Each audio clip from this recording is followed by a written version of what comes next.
Well, welcome everyone to the Glamorgan Spring Bay Council Ordinary Council meeting, 28th September. It's just after 2 p.m.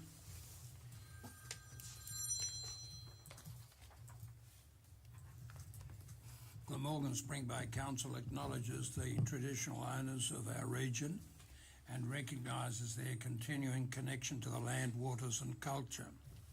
We pay our respects to their elders past, present and emerging.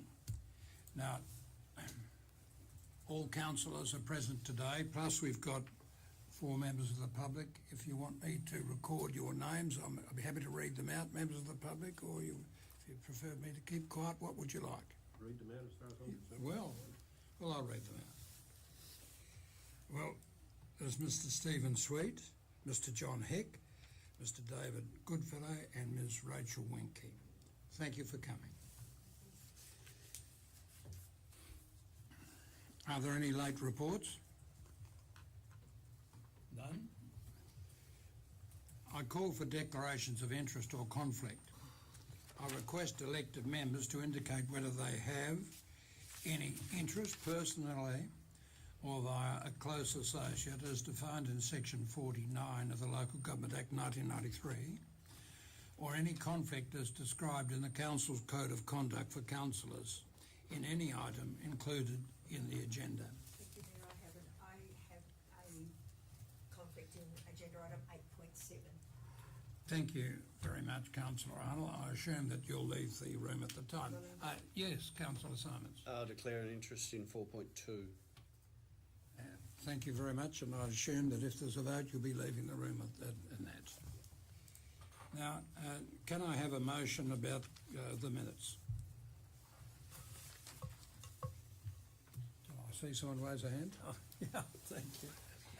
Yes, I'll move that the minutes of the ordinary meeting of Council held on Tuesday the 24th of August 2021 at 2 p.m. be confirmed as a true and correct record. Is there a second?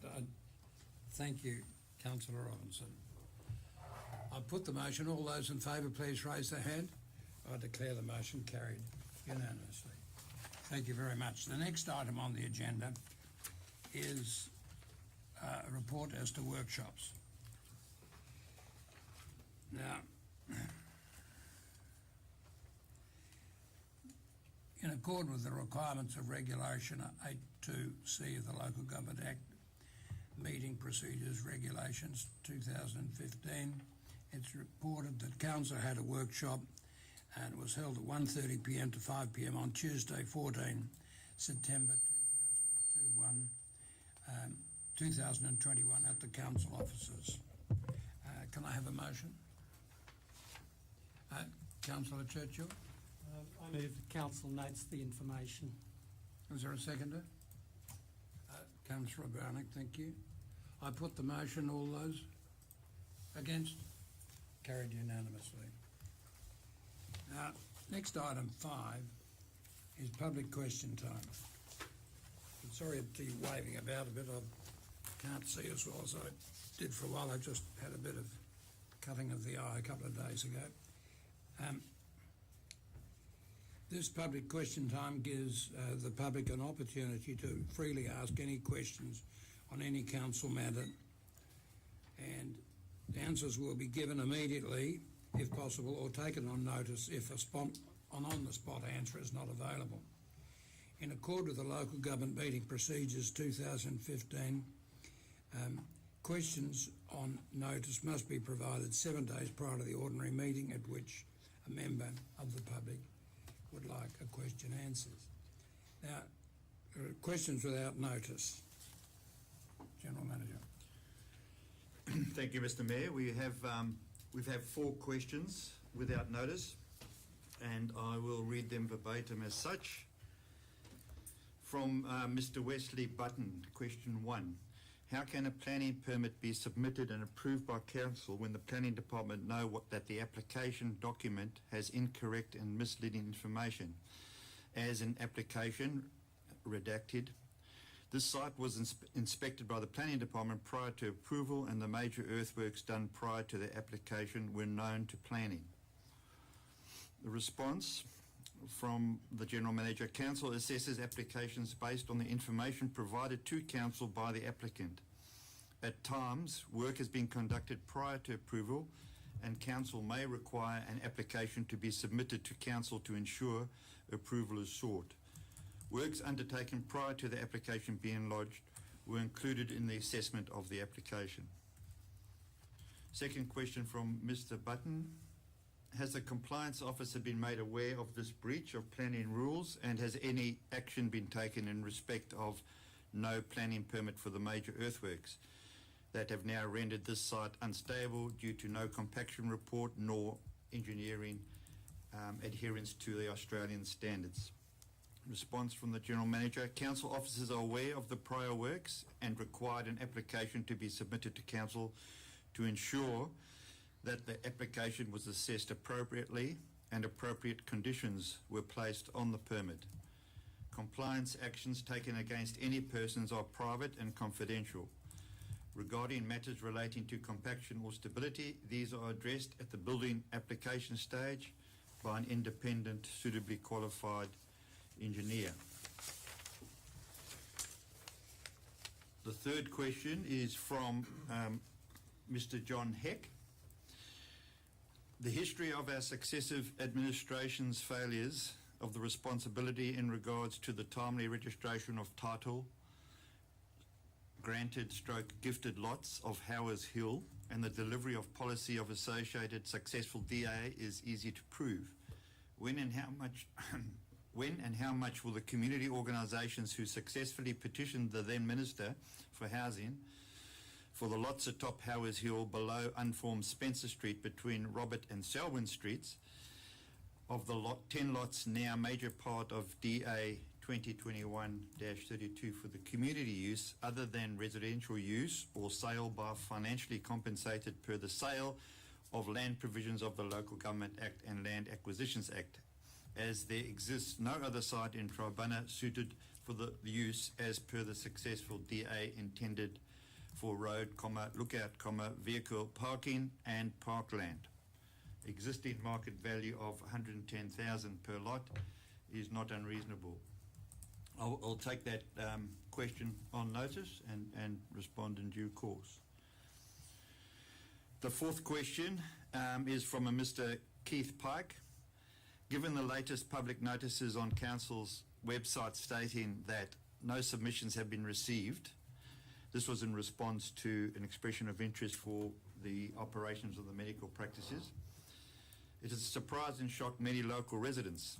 I would ask you to confirm for us that Council will now allow up the expression of interest by using the words in your statement. The next step is for Council to continue to explore options and seek opportunities to ensure the ongoing provision of primary health services to our communities. My research has identified at least one primary health practice that was unaware of the expression of interest process. Reasons unknown. There indeed may be other known medical firms in southern Tasmania who may not have cited the EOI. The question, that was the bit of background provided by Mr. Pike. The question specifically, can you ensure everyone in the municipality, because of what my personal research has identified, that you will make direct contact with other primary health providers such as Oka Medical, GP Plus, Sorrell Family Practice and others who may not have been aware of the EOI in southern Tasmania, EOI being expression of interest. I'll take that question on notice as well and respond in due course. Thank you very much, General Manager. Item 3.2, there is a question on notice which is in the agenda from Councillor Grant Robinson, and there is a response from the General Manager in the agenda. I don't propose to ask it to be read out unless there's a reason for it. No, but through you, Mayor, I've got a couple of follow-up points and questions I'd like to talk about in relation to those responses. So through you, Mayor, to the General Manager. Please. The response to the first question, yes, TASAL are covering all interest and principal loan repayments. I'd like to thank you for that answer. Can I call a point of order, please? Yep. If I may, because questions on notice, public question time is for the public. Okay. So, with all due respect, Councillor Robinson, the questions I think that you're proposing to ask At need the to be end? at the end, where Okay. we have our opportunity to. All right. Would you like to ask them at the end? Yes, I would. Thank you, you Mayor. very much, I wasn't aware of that. Councillor Thank you, Robinson. Councillor Woods. And That's thank okay. you, Deputy Mayor Woods, for that point of order. So that,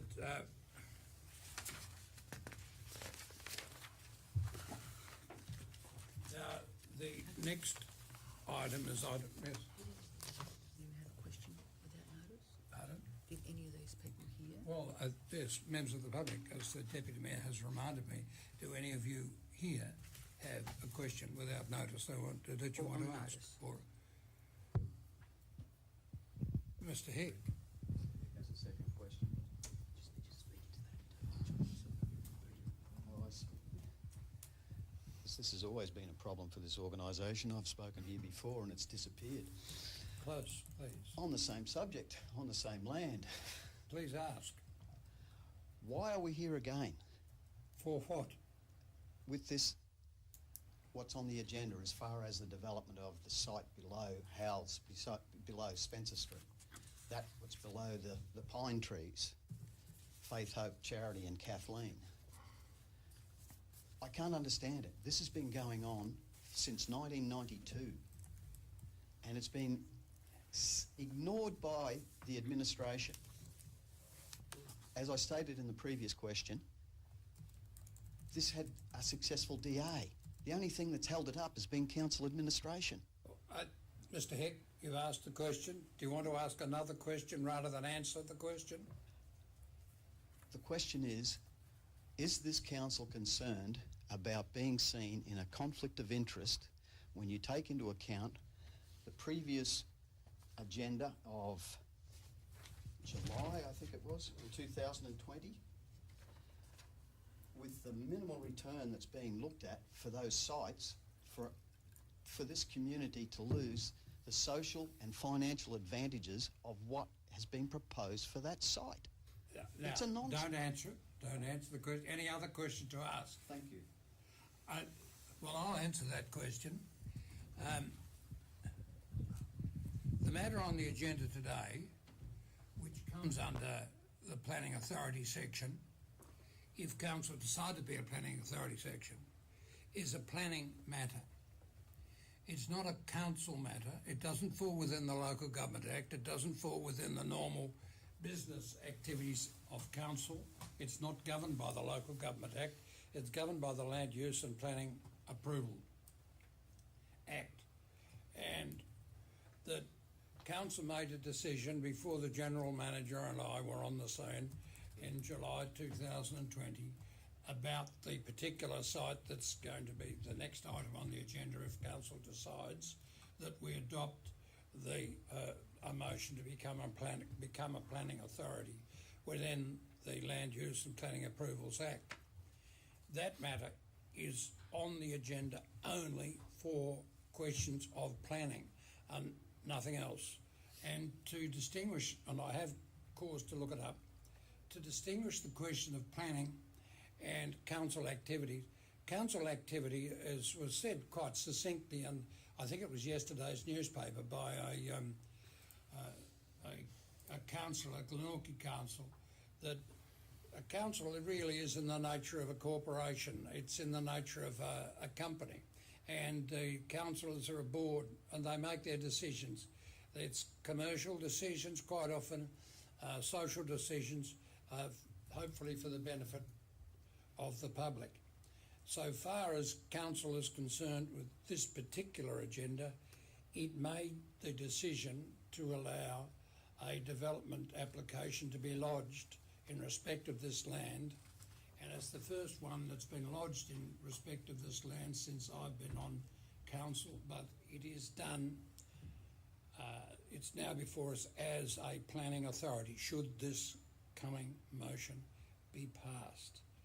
This council is registered as the owner. Point of order, Mr Mayor, there's no debate. Yes, well, thank you very much. I'll take it as that as a question. Why is it that council's land being used for the purposes of a development application? If that is the question, and I guess it is, it's a valid question to ask.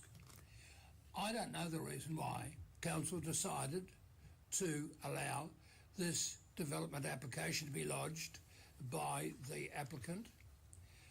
As I said before, it occurred before the General Manager's time and my time. It's a decision that... Councillor Browning? Mayor, I just want to clarify and have the General Manager clarify, or the planning personnel and advice clarify. As far as I am aware, any person, any entity can present a development application on any property whatsoever, not their own, provided they simply notify the owner that they've done that. That's all they have to do. Whether or not that development gets approved or goes ahead, or whether or not the owner of that land likes the idea or doesn't, any person can lodge a development application on a block of land, as long as they notify the owner of the land that they're doing that. Now, Thank you very much, Councillor Browning. that's my understanding.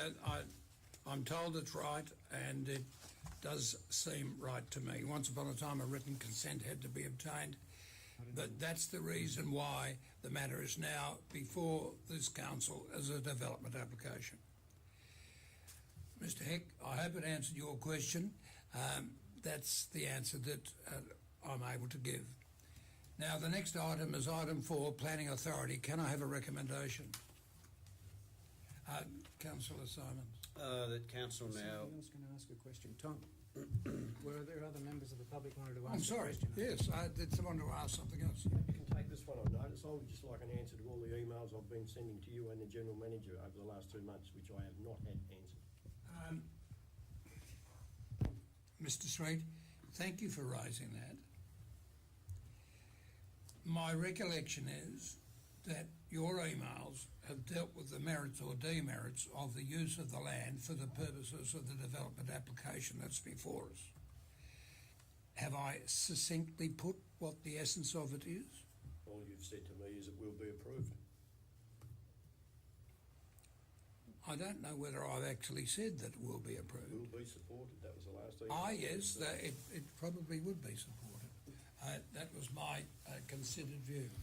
I didn't say it will be approved. I said I thought it would be supported. That's quite correct.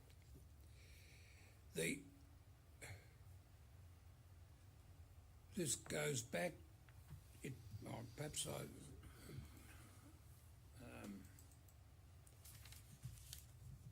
It's partly dealing with this item after we become a planning authority, if passed.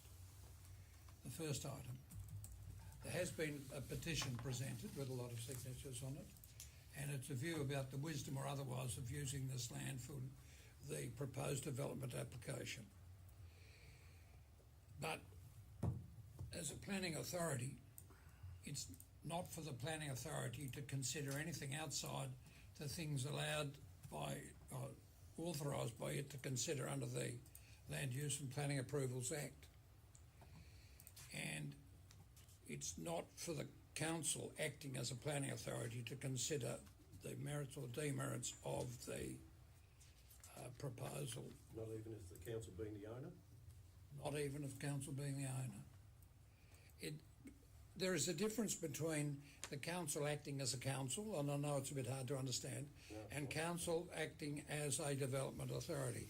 Under the Land Use and Planning Approvals Act, Section 2, a planning authority means a council, and you can't get a permit unless the planning authority approves it. But you can only consider the matters as set forth in the Land Use and Planning Approvals Act that are set, and those matters include the planning scheme.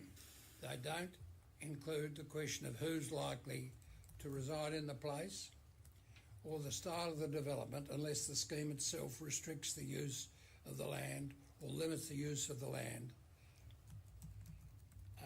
There's not much more I can add. The time to decide whether or not council was acting if it did a deal with any proposed applicant, and I'm not sure whether it did or not, I suspect it might have, but I don't know. The time to decide that is not when the matter is being considered under the development application.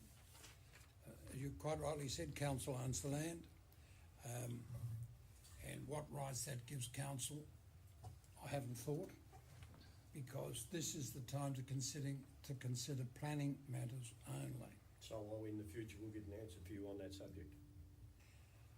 I'm not sure whether you will or not, to be frank, because I haven't thought about it. Because you've raised, my recollection, Mr. Sweet, is you've raised a number of matters that deal with the wisdom or otherwise of the use of the land for the purpose that appears to be the subject of the development application. It's not for a planning authority to decide whether the use of the land is wise or not.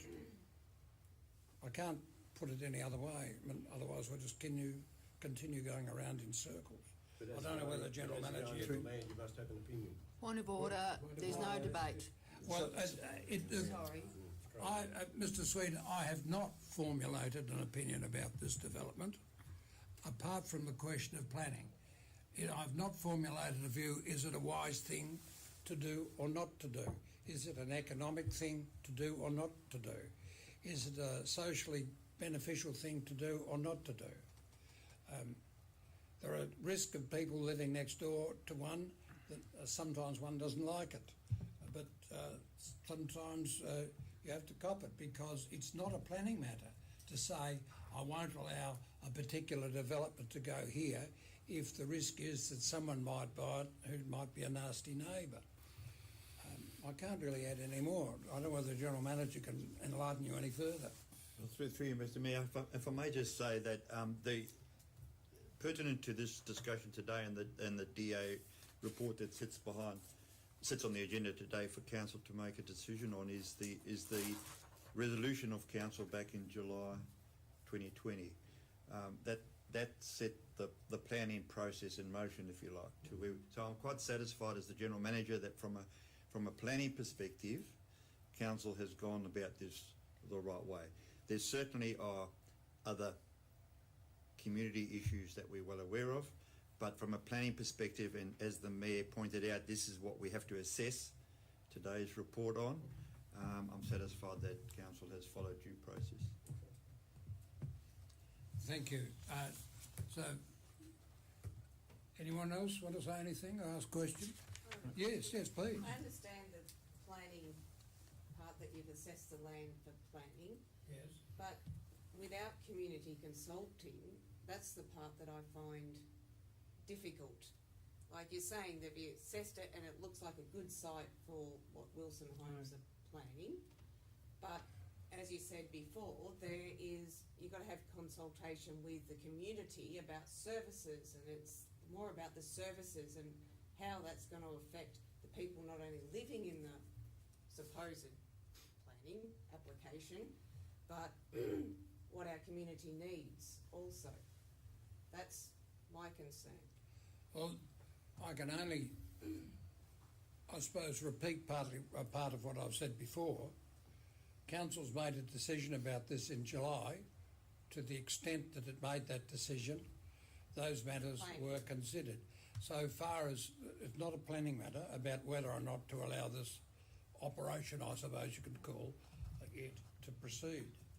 This is purely whether or not the plans submitted by the applicant comply with the Local Government Act and the planning scheme. And if they do, then council will be put in a position where they have to pass the motion, because if they don't, and they don't give good planning reasons why the motion was not passed, then the applicant can appeal to the Land Use and Planning Approval Tribunal, and the end result is the probabilities are that the applicant would succeed, and council runs the risk of having costs awarded against them. course, there's many an application for development that is approved and never proceeds. And I'm told it's happened a number of times in a particular site in Bicheno. Just because if council approves this development application is sitting as a planning authority, it doesn't mean to say that the development would proceed or has to proceed, or it may be that council has a right to say to the development applicant, it won't proceed. I don't know the history of it, and it's not relevant to this particular matter. I can't really add much more to it. Hello? Yeah. Sir, would you wish to ask some more? Well, there's probably a lot I want to ask, really, but it'd be more debating the subject, I suppose, but I'm just asking why this parcel of land? Why this parcel of land at the top of Selwood Street? Well, I don't know the answer to that. To me, it's totally inappropriate for the proposed development application. It's not, there's 7 of those units are supposedly for disabled people, where it's on a sloping block of land about 45 degrees. Well, it just doesn't seem... I have looked at it. Doesn't seem the logical site. A flat site would be much easier if someone my age was going to buy a unit and they didn't have to hike up to the front door. A flat area would be much more convenient. Absolutely. But that's a business decision, not a planning one. And it appears that the matter was considered to the extent that it was considered back in 2020. If this application, a development application, which is listed, the item after this coming item on the agenda, is passed, it may be no development will proceed at all. It might proceed. The developer might take their risks that a person in a wheelchair won't want to use the unit if it's offered to them, because they wouldn't be able to open the front door at ease without running the risk of backing down the hill unpleasantly, because it is steep. It's not too steep, but it is steep. Now, anyone else wish to say anything?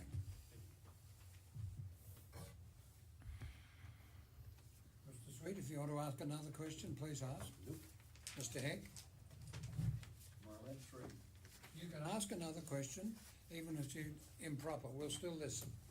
But please don't answer it. I think sounds like an answer. What is before us and what you have said is correct as far as planning is concerned. I would hope that everyone here that's going to vote on this matter has actually been up to the site and had a look at the supposed steepness that you think may be acceptable. But the whole situation is not just, it's a conflict of interest. How? In respects to the serviceability and suitability of the site and the agreements that were made in July, if those agreements still exist.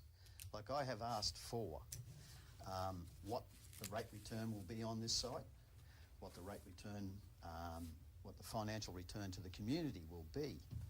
I have received nothing, and I don't think that's in conflict of interest or Mr. business Heck, in confidence. do you think your question is a planning question or a business question for council? This is a public question, a question from the public, not associated with planning or anything. It's associated with the activities of the council.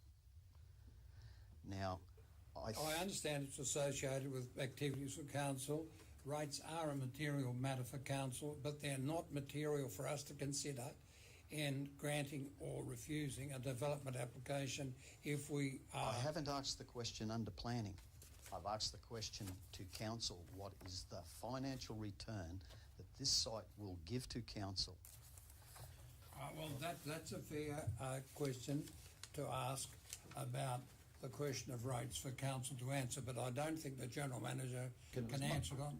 Please, General Manager. No, I'm just going to say, I'll say, Mr. Mayor, through you, Mr. Mayor, I will just make a comment. I will take that question on notice, Mr. Heck, and it's a reasonable question. I also just like to make a comment that from two and a half years ago, when this was first discussed, the environment has changed significantly, and I think that's part of, I concede that, and that's part of where you may be angling with your question. But I'll get back to you in regards to the question specifically. I'll take it on notice. I respect you. your reply. Thank you. Thank you, Mr. Heck. Now, we were dealing with item 4, Planning Authority section. Can I have a motion, please? Councillor Simons. I'll move that council now acts as a planning authority at 2:32. Is there a seconder? Councillor Braney. I put the motion. All those in favour? Contrary? Carried unanimously. I just repeat for members of the public, under the Land Use and Planning Approvals Act 1993, a planning authority means a council. The council can only act in accord with the provisions of the Land Use and Planning Approvals Act, which deals with a planning authority granting permits, the terms upon which the permits can be granted, and the planning scheme. Other matters cannot be taken into account. Now, the next item is the one that seems to cause some contention. Item 4.1, Development Application 2021-32, corner of Spencer Street and Selwyn Street, Tribunna. Not all those streets are constructed. I have seen the site. I'm going to ask for a motion, and then I'll ask Councillor Braney. Thank you, Mayor. I move that pursuant to Section 57 of the Land Use Planning and Approvals Act 1993 and the Glamorgan Spring Bay Interim Planning Scheme 2015, Development Application 2021-32 for the construction of 18 multiple dwellings be approved with conditions 1 to 30 and advice A for J. They are the items set forth in the agenda. I assume, Councillor Braney? Page 21. Can I have a seconder? Councillor Churchill. Now, Can I just... yes, please. At Go. that point, Yes. there's a revised recommendation there that's been sent to us with a little more information on it, connecting the motion to the land. Is it appropriate to put that in there as an amendment to the motion? If the As mover of the motion, I understand that it relates to identification, accurate identification and explanation of the land in question, and I thoroughly agree. I think it should be so you very accept clearly laid the out. amendment to your motion? Yes, please. Could you please say slowly where the amendment is, so our minutes secretary, Officer Jason Murray, can type it in? I haven't seen the Haven't seen it. I have process, it here but in front of me if Yes, well, Councillor please, Churchill... if you could read it out, and if it's typed, or you could send it to... Through you, Mr. Mayor, just for the councillor's clarification, it is a improved descriptor of the property in question in the first paragraph of that recommendation. So that's all it's about. And that's all it's To about, clearly yes. identify that in terms of the resolution, we're talking about the right property. So where it talks about 18 multiple dwellings, we want to make sure that we describe that, what property we're talking about in the resolutions. Exactly, because there is no reference to exactly where it is, what CT, certificate of title is involved, and where the 18 units are. Thank you. Councillor Churchill, which item in the recommendation is it? well, I can just read. It's just that paragraph. Which paragraph is that? The First paragraph under paragraph pursuant. of the recommendation. Will you, can you, Jazz, can you see it?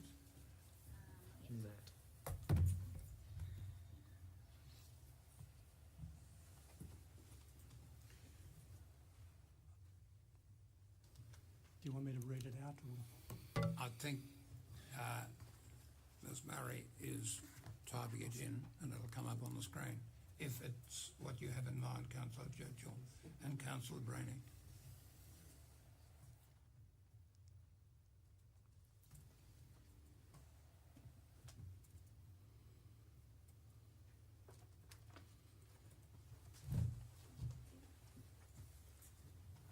So Is that, that's- Councillor Churchill, is that what you had in mind? Alex? I'm hoping so. I can't read that from here. Oh, I see. Out to Councillor Churchill so we can all... it's the legal title, so through you, Mr Mayor, sorry, it's the legal title descriptor of Yeah. the property in question. Okay.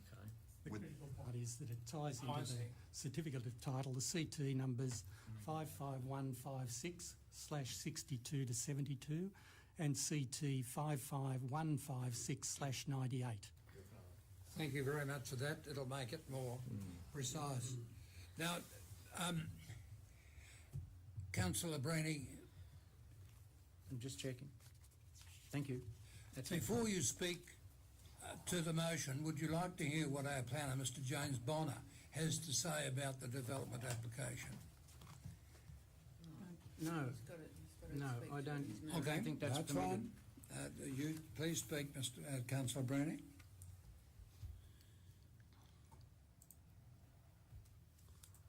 After that, did we have a seconder? Yes, Councillor Churchill.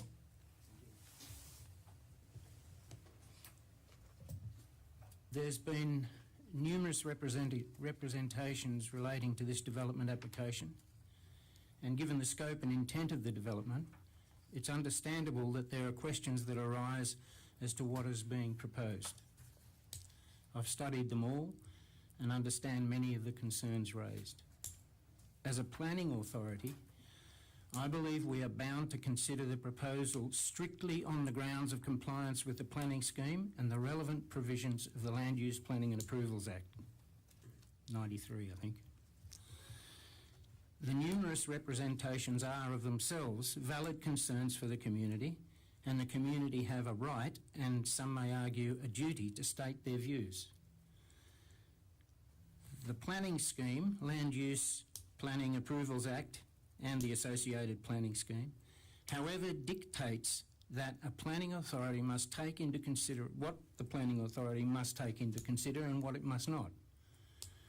Any issues outside of the planning scheme are outside of the remit of a planning authority and cannot, in fact must not, influence the authority's decisions or what will, in my opinion of course, or they will be subject to a tribunal challenge and their well-intentioned decisions will be bound to fail. I've avoided making assumptions that are irrelevant to the planning scheme. I've carefully considered the planning report and accept that the representations have been addressed in accordance with the planning scheme. Although I see some potential shortcomings in this proposal, as many of us do, I am unable to challenge the recommendation on planning grounds, hence my motion. Councillor Churchill, do you wish to speak? Yes, I do, just briefly. Firstly, just to say that I totally concur with Councillor Breeny's comments, but if I may just also ask a question of the planner on condition number 13, please. That's Mr James Bonner, who's here, who's assessed this application. Mr Bonner. Page 21.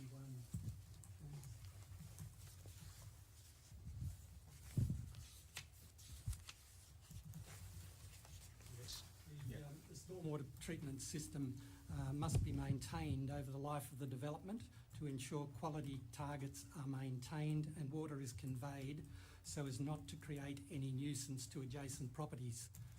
Who are we saying is responsible for that? Is that the developer or is that council that's responsible? The developer. That's the developer. Perhaps can we make that a little bit clearer in that then? Because it sort of reads to me, I don't really know who's responsible for it. The stormwater treatment system is on the site, is located on the site, so the intent of the condition is that it's the developer or the landowner who will be responsible for the maintenance of it. Yep, okay, and that's regardless of whether council, if you go back to condition 11, it says that there's the possibility there for council, for the proponent to alternatively pay council for doing that. If council decides that a better approach would be a stormwater treatment system that is off-site, that is in council's network, then that would be up to council to maintain, would be my understanding. If it's an on-site system, then we would expect the landowner to maintain that system in good order. Through you, Mayor, can I Yes, just please. follow on from what Councillor Churchill said there? I had concerns about the stormwater system as well, and Councillor Churchill's raised number 13, which I was going to mention too. But number 11, the alternatively that the developer may, at the discretion of council's general manager, make a financial contribution and so on, that alternative, wouldn't it be better if we actually took that out and say that the developer has to take responsibility for this? Otherwise we're just leaving ourselves quite wide open there.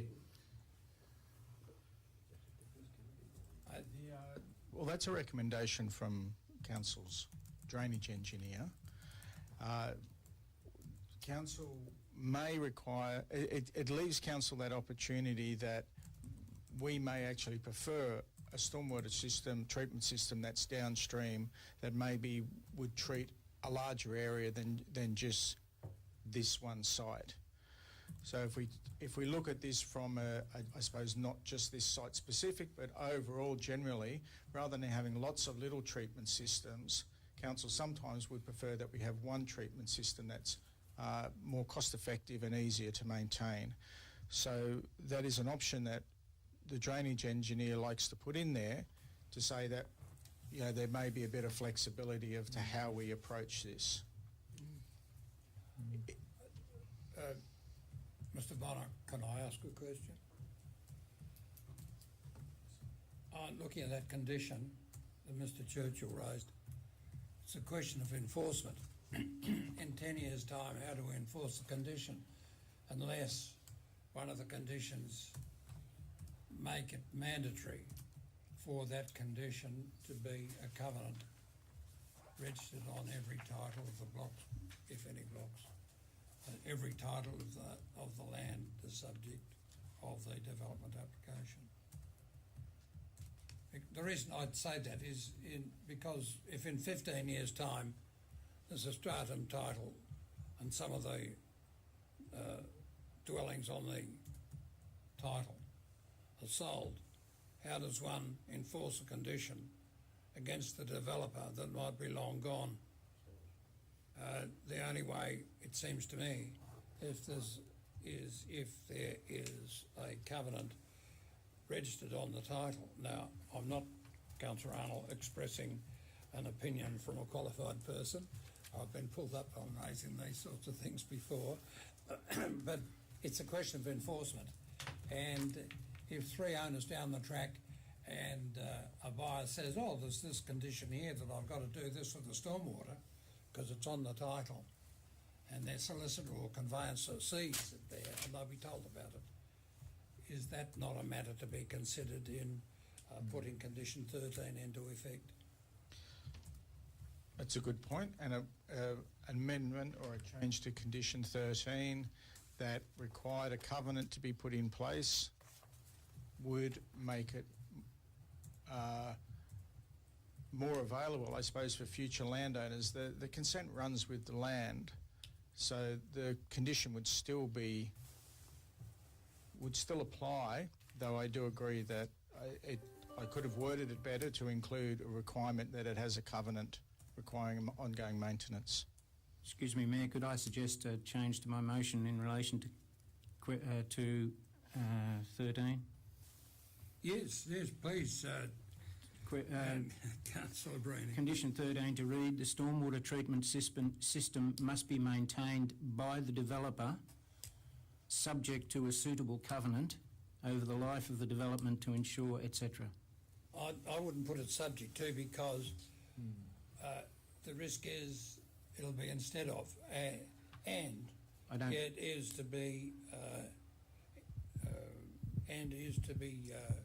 registered as an obligation on the title. So you have both the condition and the registration, because otherwise the word subject, the way it's read, might mean that once you adhere to that subject, you do that bit, then the developer escapes the obligation. I was trying to be succinct and avoid legalese, but Well, I if put you and- have a way of putting it, then I'd prefer you do that. Oh, but well, it's a long succinctly. time since I've practiced law.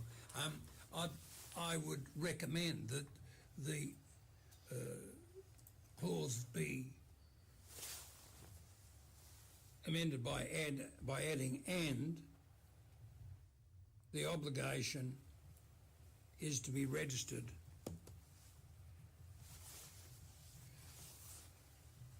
on the titles, the subject of this development application."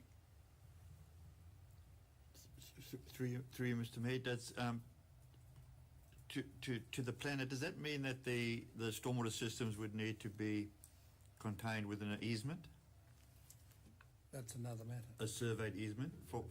I'm just thinking for access purposes and maintenance purposes. Potentially, yes. Councillor Brownie, are you content with the "and" bit? Yes. So it's belt and braces rather than one as opposed to the other.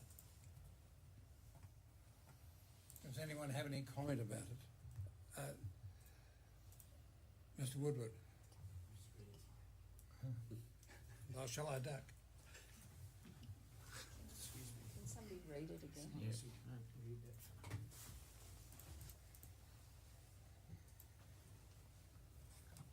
Oh, it's at the end there.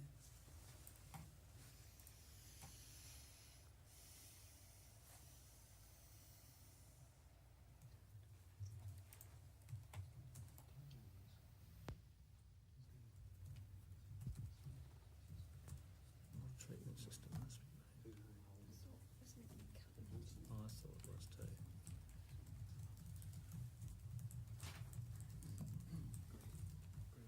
Maybe registered as a covenant on the title? No, may is an alternate. It's got to be must be. I said, and the obligation is to be registered as a covenant on the titles. Yes.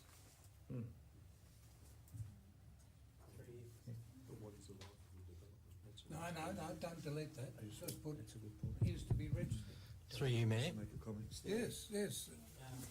Suggestion Yes, please. that we stick with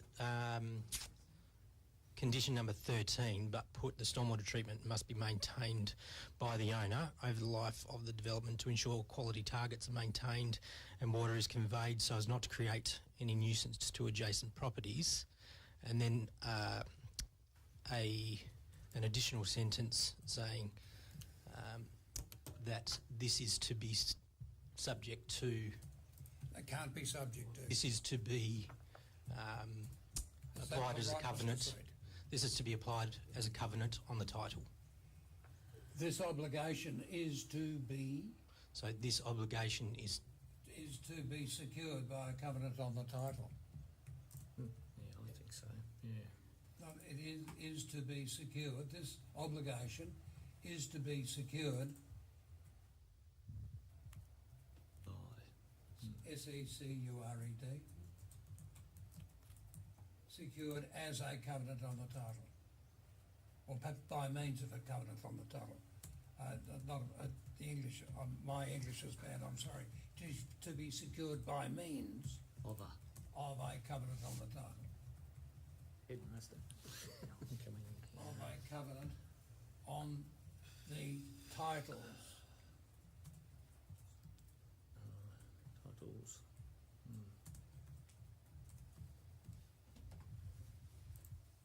Now, titles, the subject of this application, because you've got to refer which, they've got to say which titles. So just the title's the subject of this application. Just through you, Mayor, the phrase "life of the development," does that mean just while they're building it, or does it mean the whole for the life of the buildings? It's a very valid point to raise. Yeah. through you, Mayor. That would be throughout the entirety whilst this development is on site. While it's on site. Yes. So if in five, I'm sorry, Councillor Sorry. Woods, please.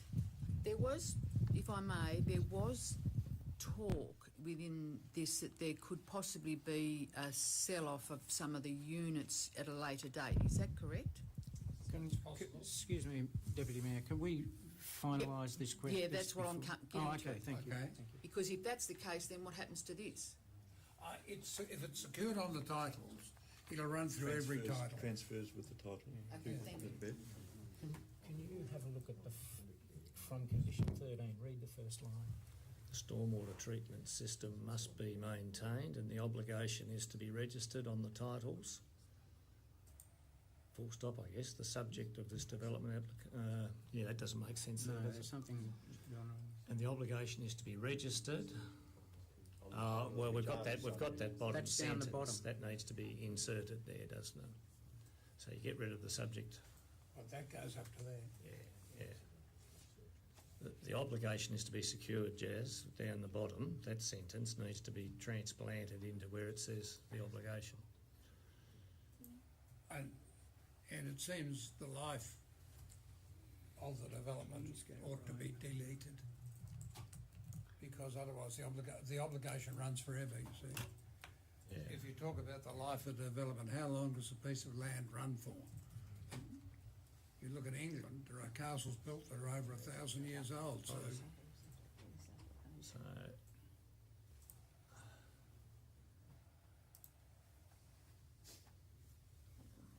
now we just need to add on over the life of. Yeah. I don't even need to put that in, I think. Well, I Yeah, think all so. right, put it in. Yeah. And add that to the next bit, to the after application. The risk Yeah. is that presupposes an end date, which you don't want. That's probably right now. As long as we're sure about the meaning of life of the development, I guess. 42 According to Alex, we are. or 37. Well, the life of development will probably be longer than mine. Can we please read out the amended condition 13 for my benefit? I'll read it out. The stormwater treatment system must be maintained, and this obligation is to be secured by means that are covered on the titles. The subject of this application, comma.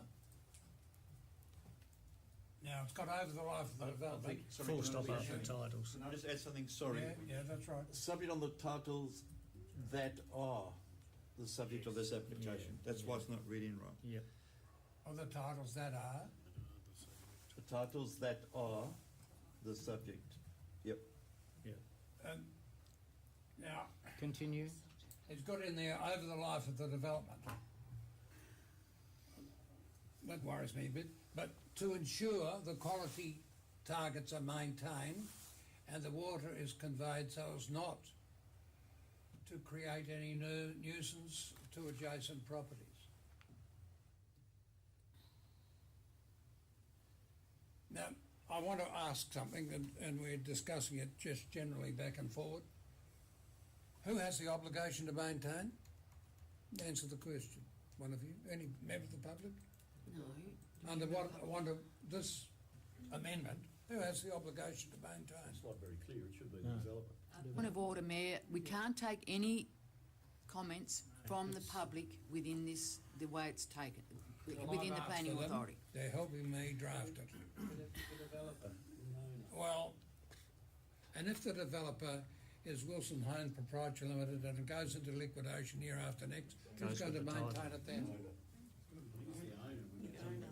So through you, Mayor, after maintained, You've got to say That's what's. So they hasn't said it. pull the strata and it's a new No, owner? it doesn't say by whom it's to be maintained. so through you, Mayor, after maintained in that first line, which should be by the owner or by the Oh, developer. by the owner, Yeah. okay? By the owner or owners for the time being. Yeah. Yep. By the owner or owners for the time being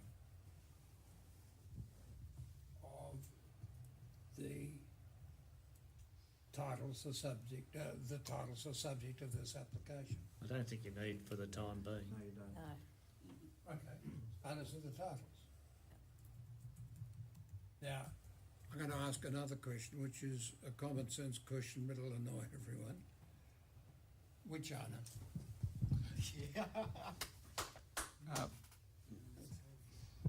It's going to be The Mayor, by each of the owners. Mr. Bonner's.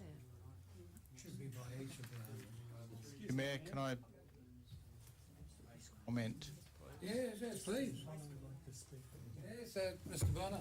Development permit runs with the land. It does. It doesn't move with owners. It stays with the land. It does, that's So true. it is the owner who owns the property at any time. Yes. Same as a covenant. A covenant runs with the land, so it doesn't matter as the ownership changes. The development permit will continue through successive ownership. So I accept that as being a fact. But if we're going to put it on the title, when Mrs. Conveyancer or Mr. Conveyancer does the conveyance, they'll look at the title, they won't look at the conditions of the subdivision. I used to do them. Subdivide, act for purchasers, sellers. You put it on the built and braces, put it on the, I'd put it in there. It must be maintained by each of the owner or owners. By each of the owner or owners of the titles. And it'll be on the title, it'll be in the conditions. If you're not convinced, Mr. Bonner, I can give you an example if you want one. I had a legal secretary to put an extra point of order, story on a Mayor. house. No, We come are on. in a against the formal plan, meeting, not but a she did it. workshop. Because it wasn't on the title. Can I have a reread of There, condition I'll read it out 13, again. please? The stormwater treatment system must be maintained by each of the owner or owners of the titles, and this obligation is to be secured by means of a covenant on the titles that are the subject of this application.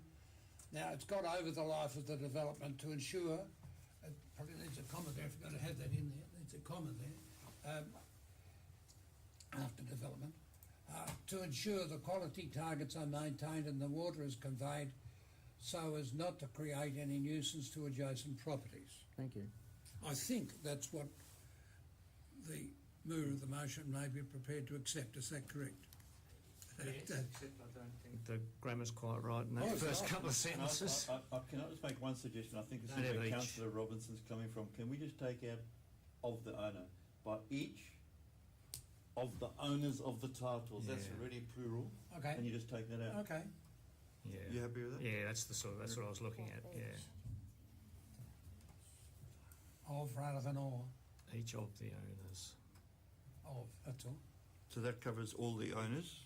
Now, each of the owners And I of think- the titles, and this Yeah. obligation is to be secured by means of a covenant on the titles that are the subject of this application over the life of the development to ensure the quality of the targets are maintained and the water is conveyed so as not to create any nuisance to adjacent properties.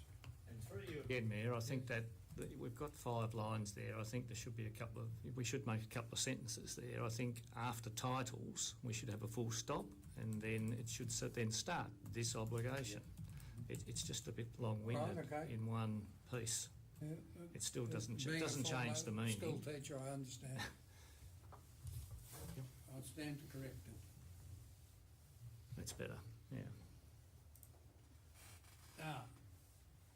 Any discussion on this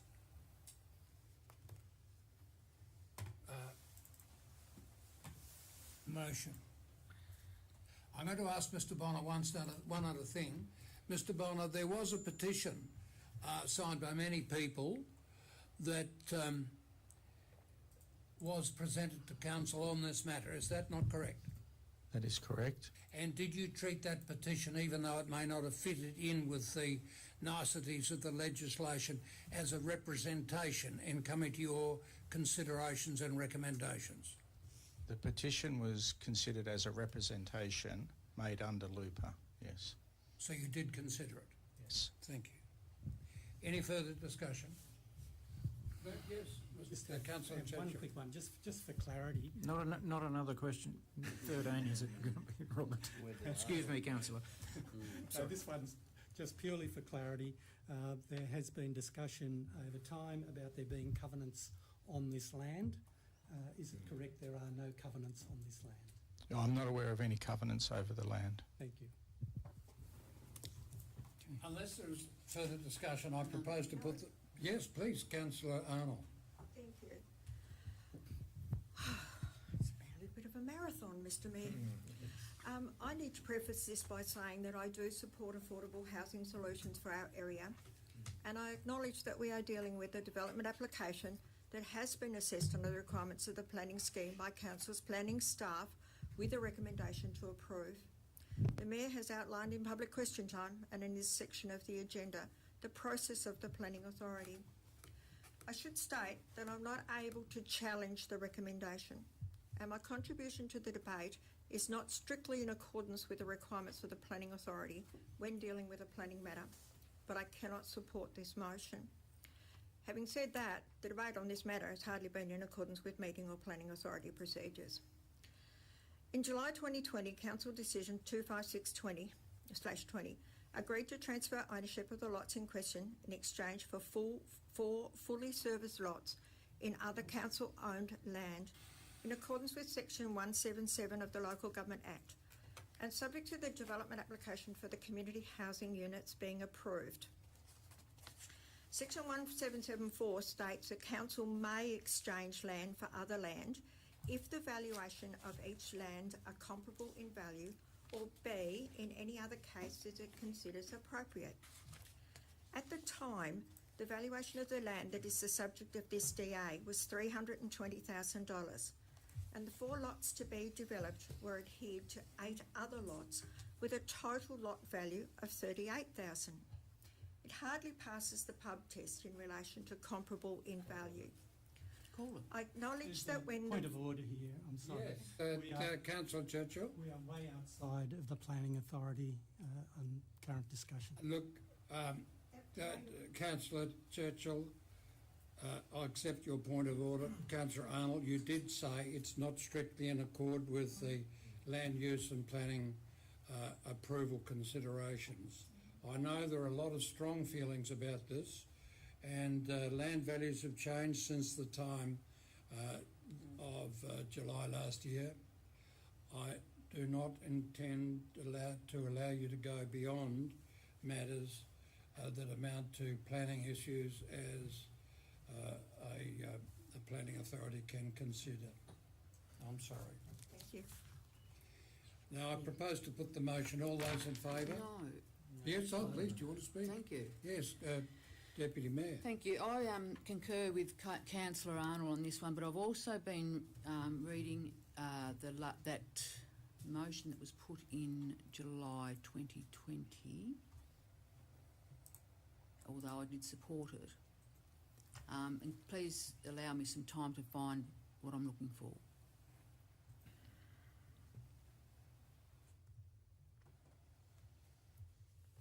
So originally it was here said that Community Evolve Housing were proposing to turn lots 25, 27, no, not that one, sorry, beg your pardon, it's the other one.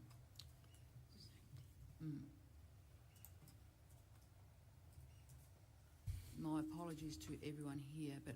Please take your time. If you can find it, then speak.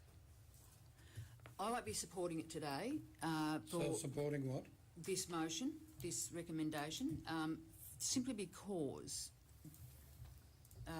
this council's been accused of not being transparent in the past, and we've also, I think from memory, there was a public consultation with regards to this proposal, but on the other side. There's been no public consultation with regards to this actual development application with the community. And point of order. Yes, Councillor Churchill. Under Lupa, the consultation period was extended Yes. to 4 weeks from Yes, 2 I'm weeks. fully aware of that, Councillor We can only Churchill. consider here matters that relate to Lupa. I accept that point of order, Councillor Churchill. Deputy Mayor, please confine your concerns to The planning matters only, Yep. not what was done in the past.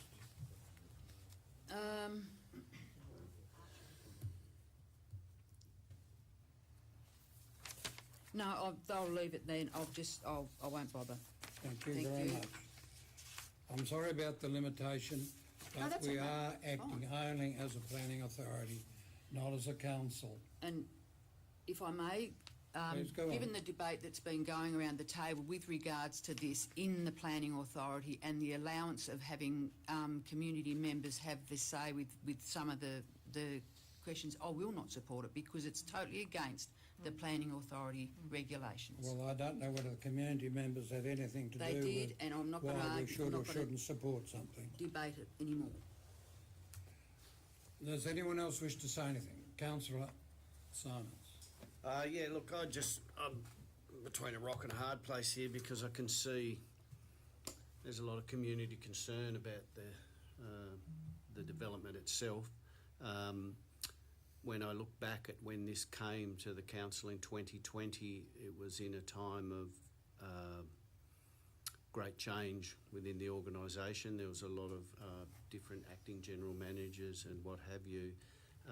And I think, as we've said, things have changed, but I'm equally mindful that acting as a planning authority, I'm really quite bound to follow the planner's recommendations at the risk of putting the council into the tribunal. So I think council needs to look at this development after, as when we are not in a planning authority. Thank you, Councillor Simons. That's a matter that the General Manager has heard, and I'm sure it'll be considered. Councillor Browning. Through you, Mayor, I'd just like to agree with what Councillor Simons has said. And when I've read through it, the planners have answered all the questions that have been asked in the representations. I had, is there a covenant? And we've heard that there isn't, that you know of a covenant. So as a planning authority, yeah, I will have to support this motion. Does anyone else wish to raise anything from members of council? Well, if that's the case, I put the motion. All those in favour, please raise their hand. Those against? I note that Councillor Arnold and Deputy Mayor Woods have voted against.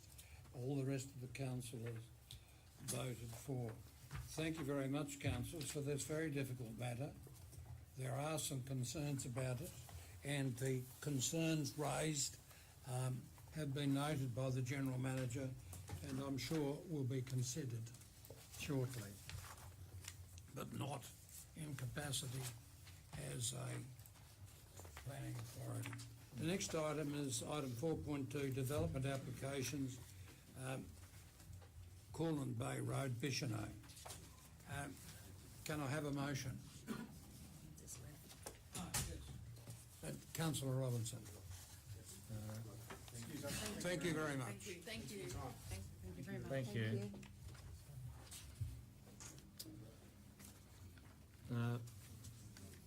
Right, through you, Mayor, that pursuant to Section 57 of the Land Use Planning and Approvals Act 1993 and the Glamorgan Spring Bay Interim Planning Scheme 2015, development application 2021/226 for the construction of an outbuilding at 169315/2 be approved subject to the recommended conditions 1 to 3.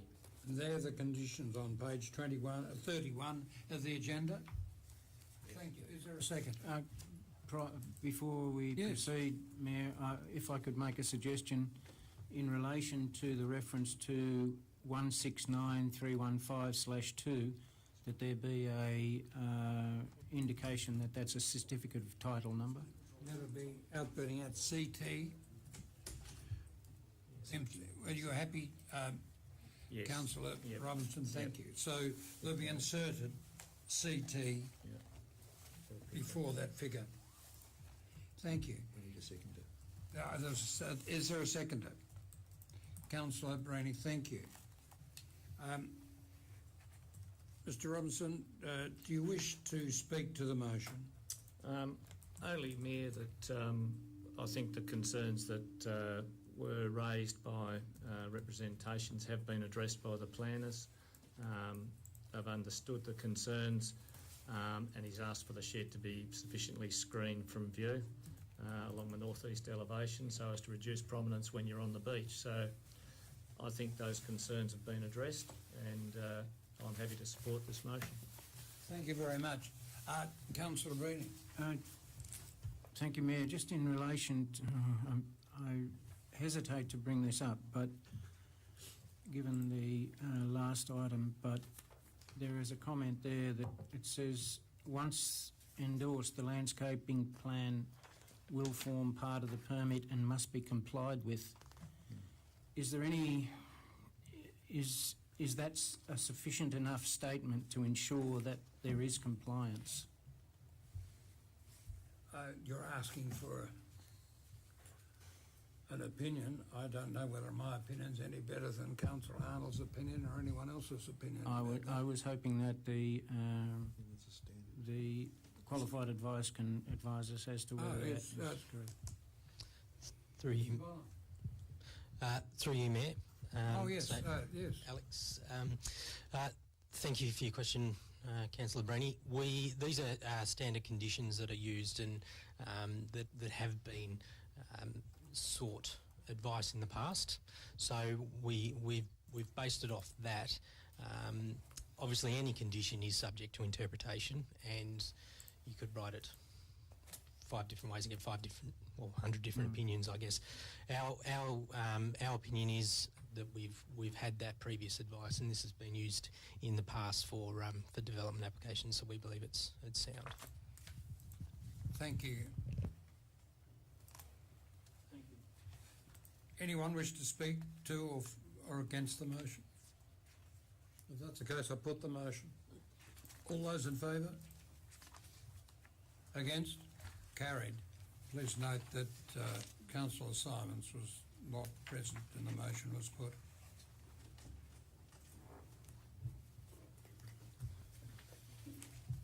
The next item is yes. Coming out of planning. Yeah. Can I have a motion that we come out of Planning Authority? 3:15. The council no longer acts as a planning authority at 3:14. Seconded. Thank you, Councillor Arnold. All those in favour? The decision. Carried. It got through. Next item 5, financial reports. Can I have a motion? Councillor Churchill. I move the Council receives and notes the financial reports as attached to this report for the period ended 31st of August 2021. Second, Councillor Brainy. I put the motion. All those in favour? I'm sorry. Discussion. You want to talk and discuss to it? Yes, please. Well, I move that the motion be put. Oh, sorry, I put the motion. All those in favour? Oh, yes. Thank you very much, Councillor Woods, for correcting me. I declare that the motion carried unanimously. Next item 6, section 24, committees. No. Sorry, Mr Mayor, but we needed some discussion in that, In what? in the financial reports. We put it and everyone passed it. I'm lost. If you wish to ask a question, No, please I ask. can't now. It's all good. I'm sorry, I didn't see you wave your hand. my lack of peripheral vision. Please, next time, put your hand in front of me and I'll take notice. I apologize. That's okay. Item 6, Section 24, committees. Can I have a motion? Yes, Councillor Arnold. I'll move that the minutes of the Springbank Elder Care Committee meeting held on the 30th of August be received and noticed, August 2021. Can I have a seconder? Councillor Bruni. Councillor Arnold, do you wish to speak to the motion? No, thank you, Mayor. The minutes are there for Council's information. Does anyone else wish to speak? Yes, Yes, Councillor Bruni. Thank you, Mayor. I just wanted to mention that I'd like, I look forward actually to, under, just for,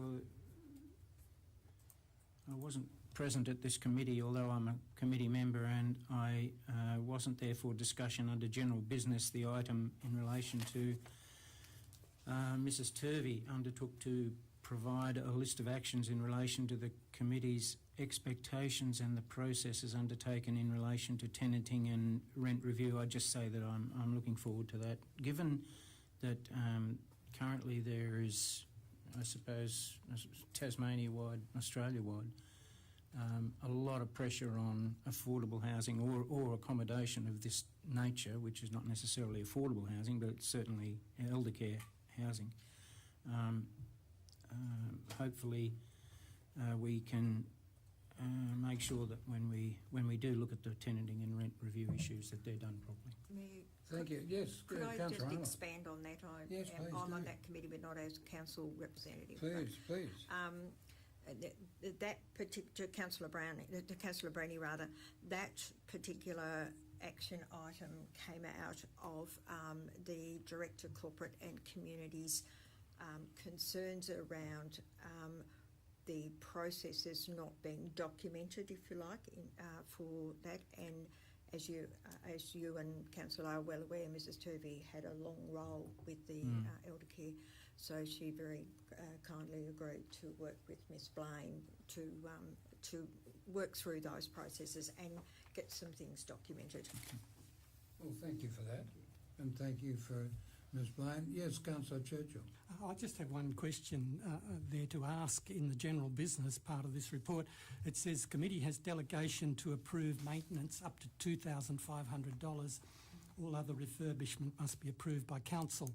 That $2,500, is that per year or per event, or it's per year, is it? I think I don't know. I'm sorry if I may, Mayor. I don't know without checking the terms of reference, but I believe it might be Check the minutes per later on, unit. say that. Right, well that was my Yes, third yes. option was per Yes, unit.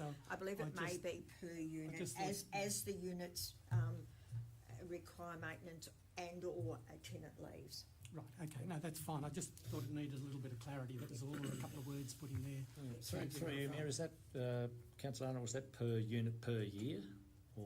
That's more than I can tell you, Councillor Robertson. I'm sorry, without checking the rules around it. Well, thank you for that.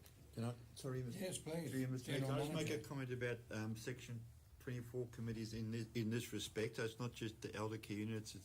I'm talking about our halls and all of our buildings where we may have committees undertaking important work for us, work that we would, if we had to do internally and not have community members doing would be quite onerous. But we are, as by way of our whole business improvement, we are looking, starting to look closely at the various committees and the various activities they look after, with a view to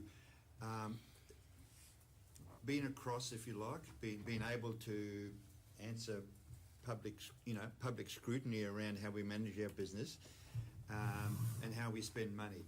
So, I suppose I don't like to use the word control, but council does need to have a measure of control and management around these committees, and not be totally reliant on members of the community dictating or coming up with expenditure, if you know what I'm saying. So we've started that process, and we're doing it in a way that it's not a dictatorial way we're trying to approach this. We're trying to work with the respective committees and respective community members to make sure that we're all on the same page and we understand that need for good governance and good accountability. Thank you very much, General Manager. Any other discussion on the matter? I put the motion. All those in favour? Against? Carried unanimously.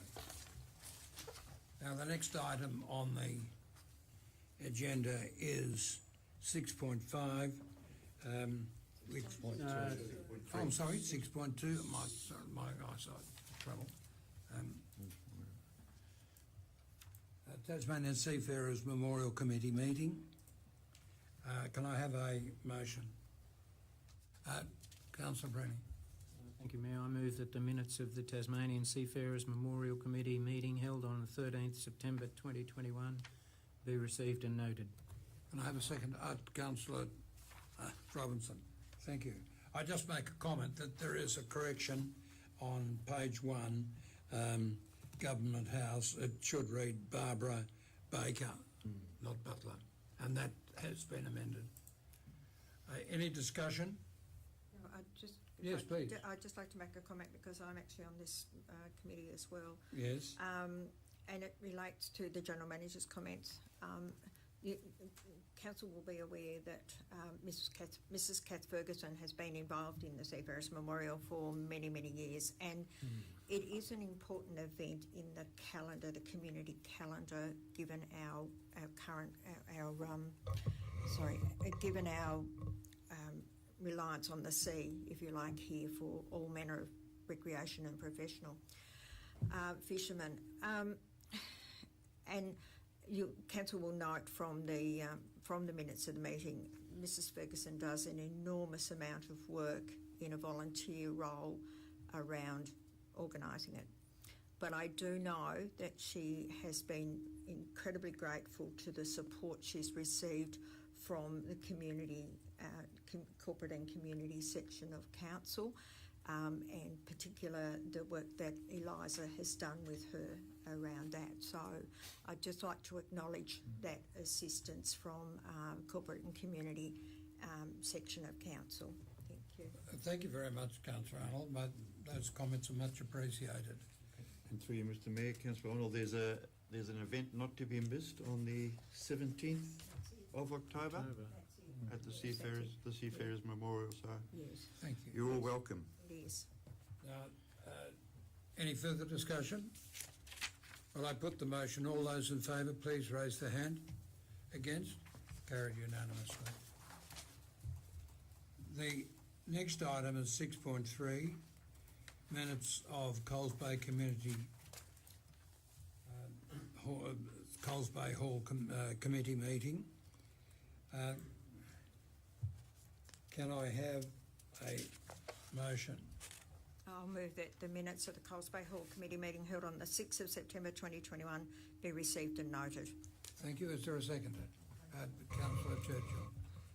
Do you wish to speak to the motion? No, not at all. Thank you, Mayor. Councillor Churchill, do you wish to speak to the motion? I have a couple of questions, but I think they're about things that were discussed at that meeting, but I think it's probably more relevant for me to speak about that later on because the questions are probably coming under the report from the Manager of Buildings and Marine. Is that Thank you. Might be more appropriate? Councillor Brady. Thank you, Mayor. I just have a question in relation to item C under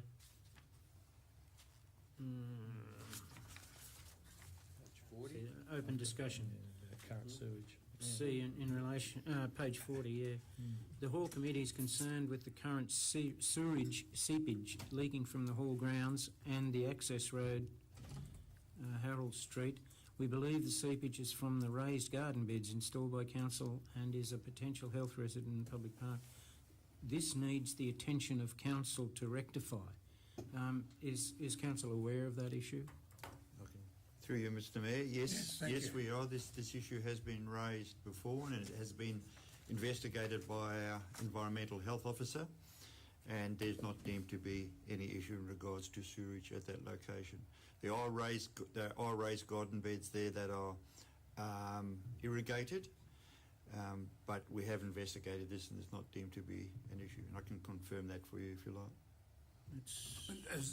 Are you saying, General Manager, that our Environmental Officer hasn't found any evidence of pollution?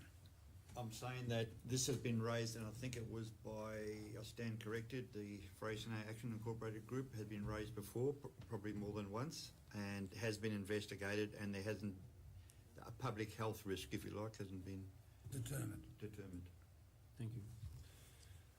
All those in favour of the motion? Against? Carried unanimously. Now, the next item is Director of Works 7. There is a report. We have Mr Smith here. Can I seek a motion? Councillor Brenny. I move that council notes the information. Seconder. Deputy Mayor Woods, thank you. Any discussion? Yes, Through please. you, Mayor, just Councillor Robertson. a question to Darren. Under consultant services there, it says that, talking about the Orford Stormwater System study, which is almost complete, assessing the stormwater system capacity and function from Shed Hill through Mary Street to Walters Drive and Strawberry Hill Court, says the draft has identified a number of measures required to improve this system. I'm just wondering what those measures were. I will have to come back to you with that, Councillor Robinson. Okay, and just further down from that, Holcombe Court works are yet to be delivered from the consultants working on this catchment zone. The consultant progress on this location has been disappointing, and I'm just wondering if you've got an update on that, because I've had some concerns expressed recently again about the delay with that. So Peter's been handling this, Yep, Peter Port, yep. but he was speaking to me last week about purely about the fact that the consultant that we've engaged has been very slow to progress the design so that we can get this rectified up there. Yep. And he was talking to him last week, but as far as where that is up to, I couldn't honestly tell you. That's fair enough. Robinson. Yep. Just under roads, bridges, footpaths and curbs, there's a great number of things listed there, which is fantastic, that are underway and being looked at. I just had a question about, and it's probably one for Peter too, when the Buckland Walk restoration might take place this financial year. We're currently trying to, with our in-house crews, get some capital stormwater projects completed. Yep. And then we're hoping on the schedule over the next 12 weeks to be starting to do some rehab work on the Buckland Walking Track. Okay. Thanks, Darren. Any other questions? Through you, Mr Mayor, can I just add to that, to what Darren said? It has been, I must admit, a very low priority. Yep. We have the community, as you were aware back then, were quite divided over this matter. Since council's made the decision, things have quietened down. It's allowed us to get on with other more important works, dare I say, but it certainly hasn't fallen off the radar, and I'm pleased to hear Darren confirm that. Thank you. Councillor Browning. Through you, Mayor, to Mr Smith. Under waste management, it's got the fermentation of green waste trial number 1 at Orford Waste Transfer Station is in progress. Can you tell us a little bit about what's going on there? With the actual fermentation, Yeah. because we've got a current EPA licence till November 2022 to be able to continue to burn our green waste, but at the latest November 2022 we have to have an alternative. We, from the EPA, will not be allowed to burn anymore. So we've been working with Spring Bay Mill and other stakeholders on trialling this fermentation. We got a chipper in to chip some of our green waste at the Orford transfer station, and then that was wrapped in black plastic under guidance from some people that have been involved, external people that have been involved in this fermentation before, because the issue is potential weeds, class 1 weeds that are in our mulch. So that's mulch, been wrapped in black plastic, had some additives put with it like urea and a couple of things like that, molasses of all things added to it, and it's 6 to 8 weeks wrapped in that black plastic with the heat, and we are meant to get a very usable compost material from it. That is very, very good for gardens, apparently. So we're just trying that to see if it's an option going forward, moving away from burning our green waste. Hopefully it'll work. Sounds good. Yeah. Thank you very much, Mr. Smith. I can support you on the question of molasses. I know it goes very well on my porridge. And,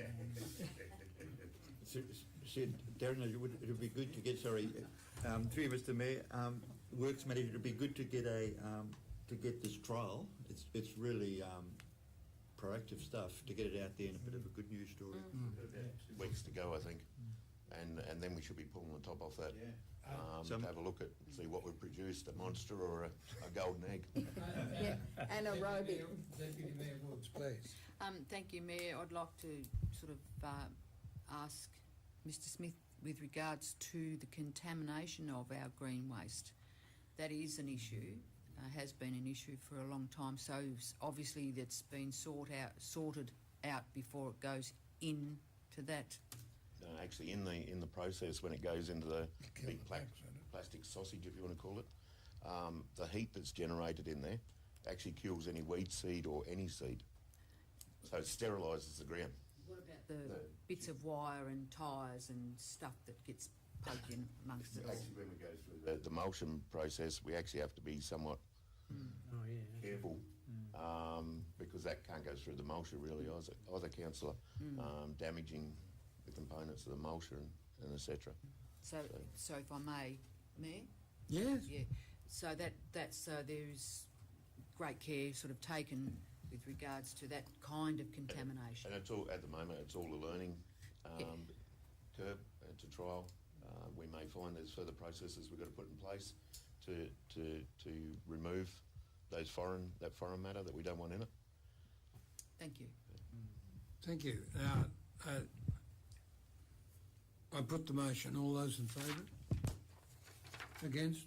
Carried unanimously.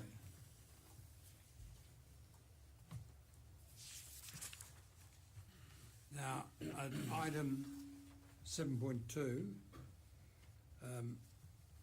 boats, ramps and jetties. There's a report from our manager, Mr O'Leary. Can I have a motion? Councillor Robinson. I'll move that council notes the information. Can I have a seconder? Councillor Churchill. Is there any discussion on this? Yes, please, Councillor Brennan. Thank you, Mayor. Under boat ramps and jetties, the titles there, Bicheno Boat Ramp, Tribunna Wharf and Marina and the Tribunna Arena. I did put forward a request to Mr O'Leary concerning maybe if he could update councillors at some stage on the situation with the Swansea boat ramp. But I noted in the Great Oyster Bay Community News front page information provided by Mast, which precluded him having to do that. I'm just wondering whether council could ensure that they check the Great Oyster Bay News article and ensure that we're made up to date with what the issues are, and also ensure that the information that's been put out to the public is correct. Thank you. So you're asking Mr O'Leary to advise whether the report in Great Oyster Bay News is accurate? Thank you. Is that the question? Exactly. Thank you. Mr O'Leary. Through the Mayor, Oh, sorry, Mr O'Leary, I didn't know you were there. you're right. Is this switched on? Hello? I got that report today myself. That was sent to me by Mast today, so I was unaware they're going into the paper until today. So Mast sent it to me today. I was waiting on an update and have regularly asked them on an update of what's happening with Swansea Boat Ramp, because they were configuring some remedial stuff. Not so much to improve the depth of the ramp, but to improve the retrieving of vessels, as far as adjusting some jetties, taking whalers out to try and get a bit of sand moving from the bottom. But I was still waiting for a report on that. just funny, I got an email from Mars today telling me that they'd submitted that report to the Great Oyster Bay News, so it was the first I heard of it today. Thank you. I do apologise for that. Mr O'Leary, am I correct that Great Oyster Bay News gets the information direct from Mast more quickly than we do? I think it was just an oversight that Mars would normally have sent that to me before it went to the Oyster Bay News. I think it was an afterthought today. I see. think Peter Hopkins just thought I better send that to Adrian and let him know that I'll put that in the paper. Normally they would tell me they were doing something like that, but They haven't this time. They haven't, no. Thank you very much. Mr Churchill, Councillor Churchill. Yeah, I thought I'd better get in quick. This is just a question actually, it carries over from the Hall Bay Committee, the Coles Bay Hall Committee meeting, just about the cracking on that new tennis court surface. So I sent an email off to the company that did the resurfacing, and they did the root barrier on the western side.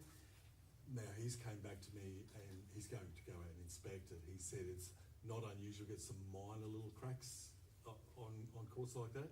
I've photographed the cracks and sent it to him. By all concerned, it's a bit disappointing, so I'm waiting until he actually inspects it and gets back to me with it. So, thank you. Any more questions or comments? Yes, Councillor Arnold. Thank you, Mayor. To Mr O'Leary, is it likely the new cenotaph will be installed here in Charbonne for Remembrance Day? I don't think so. Don't think so? Thank you.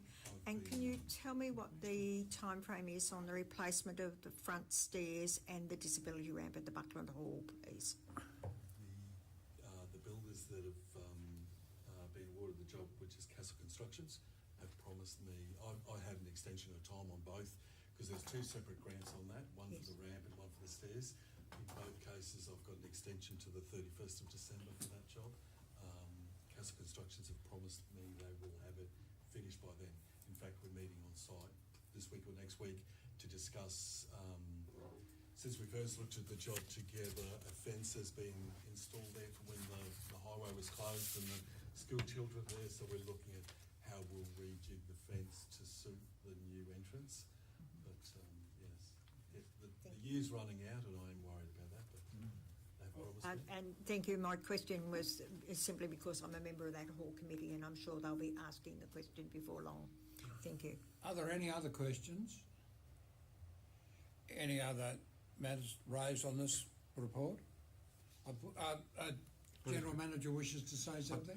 I'd just like to comment, thank you Mr Mayor, through the councillors, on the on page 46 of the agenda you can see those photographs of the recent improvements at the gateway, and they're not insignificant, particularly if you were familiar with the site before the work started. It's a huge improvement, and I'd just like to thank Mr O'Leary for his part in those improvements. Really good looking outcome. Thank you, Mr O'Leary. Thank you, General Manager. I put the motion. All those in favour? Against? Carried. Deputy Mayor Woods was out of the room, but otherwise carried unanimously. Next item is item 8. The Deputy Mayor Woods? Do we wait? Or? Deputy Mayor Woods?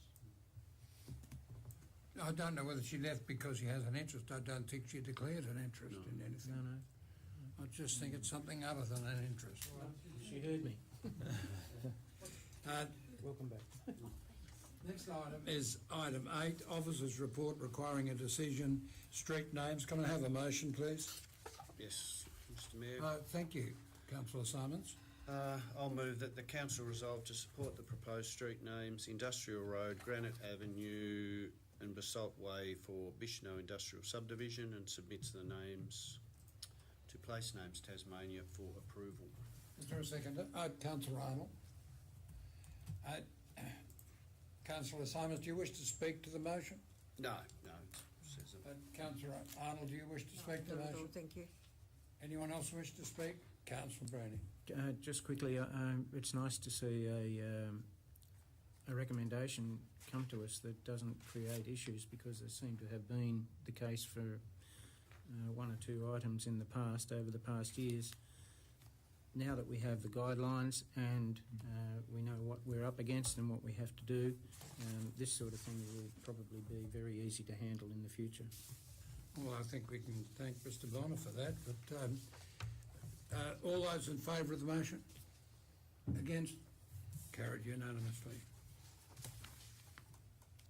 Section 8.2, Section 24, Committee Natural Resource Management. Do I have a motion? Councillor Arnold. Thank you, Mayor. I'd move that the council approve the revised terms of reference for the Natural Resource Management. Can I, Councillor Brenny, second it. Councillor Arnold, do you wish to speak to it? Only, Mayor, I'd like to say that as the chair of the NRM committee, I'd like to acknowledge the work that was undertaken on this matter and thank the subcommittee and the Director of Planning and Development for establishing a respectful and cooperative relationship during what was a difficult time in the life of the long-standing NRM committee. I know the members of the committee are encouraged by the outcome and look forward to progressing NRM matters in the best interests of Glamorgan Spring Bay area. Councillor Arnold, thank you very much. And Councillor Brenny. Thank you, Mayor. I would just wonder whether there needs to be an addition to the motion in relation to the final paragraph under background and overview, where it states the following: if Council approves the revised terms of reference, which is what we're here for, it is recommended the committee retain their membership until next year following the conclusion of the council elections. Following this time, expressions of interest will be called for appointments.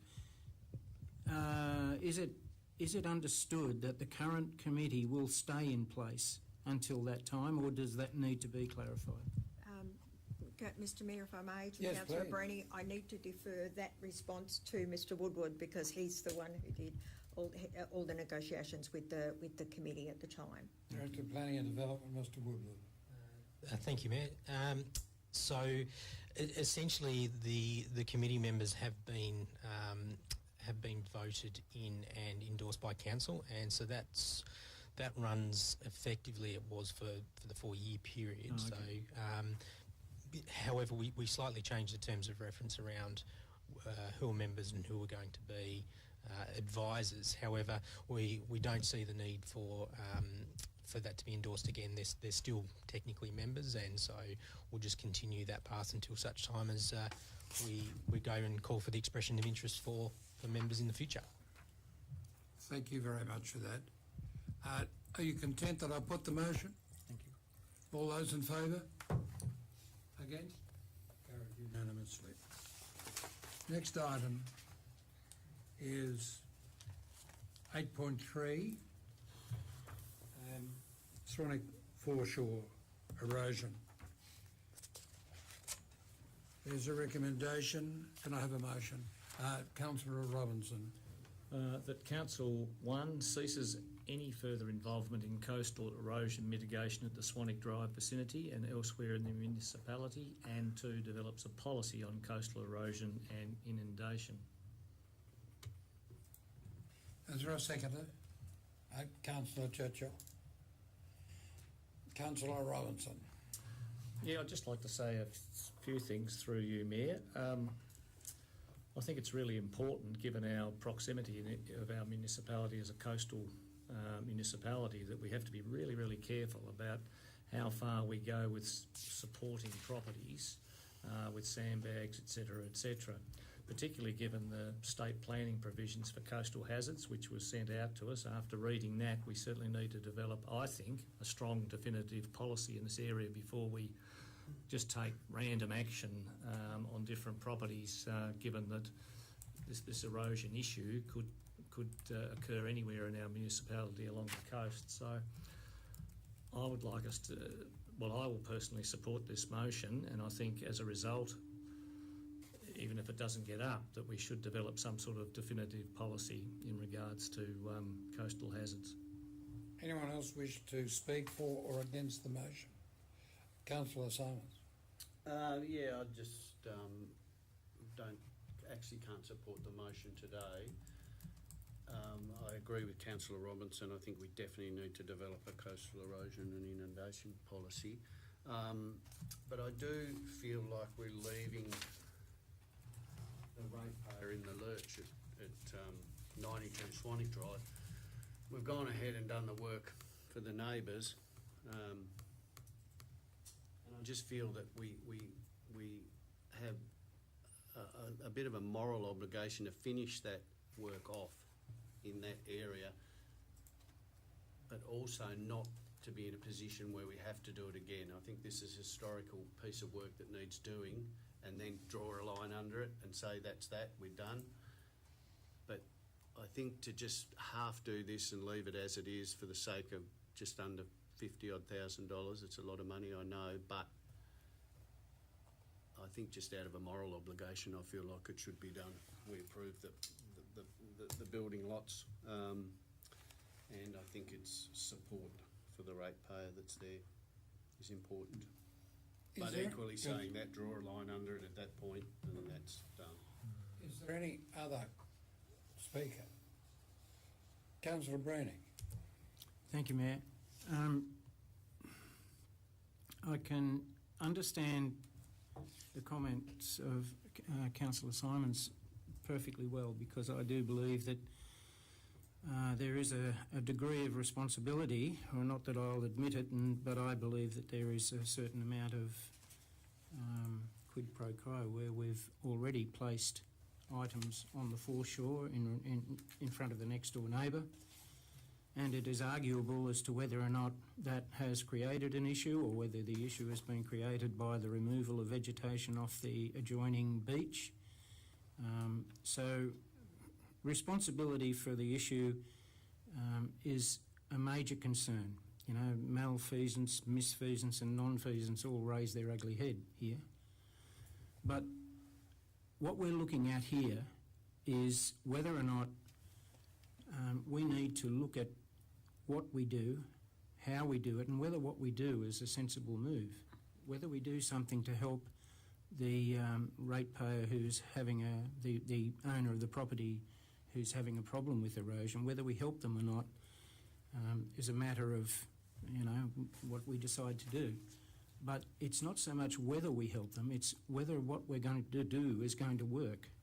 And there is nothing in the reports that have been presented so far that shows us whether or not what we're going to do is going to work. The report provided by Marine Services adequately deals with relevant issues such as marine sediment disturbance, marine mammal impacts, dinoflagellate dispersals, etc., avoidance and mitigation of environmental impacts of dredging. But what it does not do, nor does it purport to, and neither should it, look at, it shouldn't professionally aspire to it anyway, is deal with the geomorphological impacts, terrestrial especially. Dictionary? Beg your pardon? Dictionary? Geomorphology is the study of the ground and what happens to it when you disturb it. A geomorphologist, marine geomorphologist... No, that's enough. I understand it now. Thank you. The proposal to place in... what we need to do is to find out from a geomorphologist's point of view what will happen if anything is done to that foreshore. And the marine report does exactly what it's supposed to do. It looks at the marine issues and it reassures us that, yes, it's okay to do that, provided if certain conditions are met. But what it doesn't do is it doesn't tell us what to do, whether it's going to work, or whether it's going to create a bigger issue than we've got now. We need that information. And the only way we get that information is we go to the expertise. We need to make sure that what we decide to do, agree to do, is going to work. Thank you. Anyone else wish to say anything?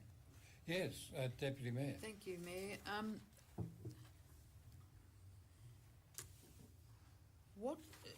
It's a question through you to the General Manager, is what are the ramifications to this council if we don't do anything for the property of 92 Swansea Drive, given that council has previously done what it's done? Through you, Mr. Mayor. Thank you, General Manager. Certainly, you could argue that council has set a precedent by doing previous work. I think the question for me is where do we stop in, and does two wrongs make a right? Where do we stop in trying to do this mitigation, I get back to Councillor Brini's comments around geomorphology, and the fact is that once we place man-made obstructions in a natural environment, particularly a natural coastal environment, from that point on, you're always going to be, if you like, working against the natural processes that will want to undermine those structures. In the case of sandbags, and to answer that question too, in the case of sandbags, they're not a panacea for coastal erosion. And it may well be at this location, we haven't investigated how well the sandbags that are there already have functioned and whether they're serving a purpose. But they're certainly not a panacea for coastal erosion. Adding another sandbag, there would be no guarantee that that would be the solution for the property at number 92. So I guess it's, when do we call it, in the absence of a clear policy on this, and as has already been pointed out, the state government provides some really good guidelines for this. In the absence of that, and council hasn't had that, the more man-made obstructions we place without proper consideration in coastal environments, the more we are opening ourselves up. Thank you very much, General Manager. Councillor Browning. Through you, Mayor, to the General Manager, can I ask where the sandbags are? Is that council land? No, it is, through you, Mr Mayor, Councillor Browning, no, it's not council land, it's Crown land. And so, through you, Mayor, to the General Manager, would we have to get permission from Crown to put sandbags or a sandbag or whatever there? And did we get permission back in the day to put those sandbags from Crown when they were originally put in? The answer to that, to you, Mr Mayor, is yes and yes. Right. Crown, as the owners, we would need permission from them, and on my understanding is that permission was sought at the time the original bags were put in. Councillor Churchill. Just something that has been mentioned in the reports that I think is really significant, that there appears that people have removed trees in that area too. So they've removed vegetation. So to say that it is council's responsibility because we've impacted there is, perhaps it is relevant, perhaps it's not. But there's also this other impact of some other people who've removed the vegetation, which would have, I don't know, but presumably that has changed the natural effect of movement of water and storm damage, etc., on that land. So I think that should be added into the equation. Thank you very much, Councillor Churchill. Lawyers call that novus actus interveniens, third party intervening. Councillor Simons. Through you, Mr Mayor, could I just direct a question to Mr O'Leary? There's, I think, is there 5 sandbags there at the moment? No, there's more. The existing ones. Yeah. There's more than 5. Yep. I'll have to count them up. There's various ones we started with years ago when we started in 2013 14. There was 2 20-metre bags, and then they varied in size to dog leg around existing rocks. Yep. The last bag that was installed was a 10-metre bag. We found, with the equipment we had and the fact that we had limited access to the beach with machinery, the large 20-metre bags were too hard to manoeuvre. So we found the 10-metre bags worked better, particularly, like I said, trying to fit them in between rocks. And just on that point of the existing bags, has there been any further damage erosion-wise to the properties that those bags are protecting? No, no further damage, no. So that those bags are working? I feel so, yeah. So as the report, I think the report might have said for the extra bags that the engineer's saying that those bags would stop the erosion? Yeah, like Councillor Brand said, there's no guarantees. No. When this work was approved 3 or 4 budgets ago to do the last bags. The engineer had gone out that basically got the report, and we did the bags off that. There was various solutions put forward. The most cost-effective one was to, given that was the last house close to the foreshore, it was, like I said, there's no guarantees, but it was thought that 2 bags creating a deflection would certainly help protect that last property. And just in response to Councillor Churchill's saying before, the trees that were removed were dead. They were buried in the sand, but they did offer wave break. So they did reduce the amount of inundation that was coming through. Once that was removed, it just opened the wave action to the primary dune, which has accelerated the erosion. So sorry, those the trees that were there were just a windrow that were piled on the beach, were they? Or No, they were the original foreshore trees okay. that the salt water had killed. Yep. And then as it progressed in, the sand built up around Yep. the trunks, if you like. Yep. So it created a natural buffer, albeit dead, Yep. and eventually they would have rotted out. But the fact that they were, to my knowledge, I wasn't there and I don't know who did it, but they were bulldozed and burnt and then just exposed the whole beach. Okay. And the council did not do that. We did not do that. Mr O'Leary, it sounds as if heavy machinery can be got to the site if the trees were removed with a bulldozer? Small machinery, I believe, got there. It certainly wasn't machinery we had, but I do believe at the right low tide, a small bobcat could get there, yes. Thank you. Any other questions or queries? Well, I've got a comment to make. First of all, as I understand it, council's jurisdiction stops at high water mark. Secondly, in the last 2 or 3 months, my front fence, not all of it, is dropped into the sea. So I will be abstaining for voting on this matter. I abstain, but I'll put the motion. All those in favour? 1, 2, 3, 4. Against? 4. Oh, 5. Well, do you voted for? I'm sorry.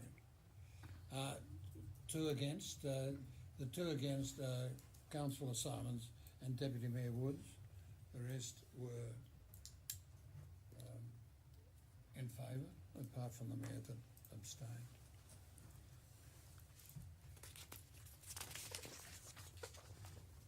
Next item is the Food and Wine Festival request for assistance. Is there a recommendation? Councillor Simons. I'll move that the council approve the application for event assistance of $2,000 and provide the assistance in signage, waste removal and bin provisions as requested. Seconder. Councillor Churchill. Oh, sorry, Councillor Robinson. I seem to have Mr Churchill's name in the forefront. I can't shake it. I'll knock it out. Now, Councillor Simons, do you wish to speak?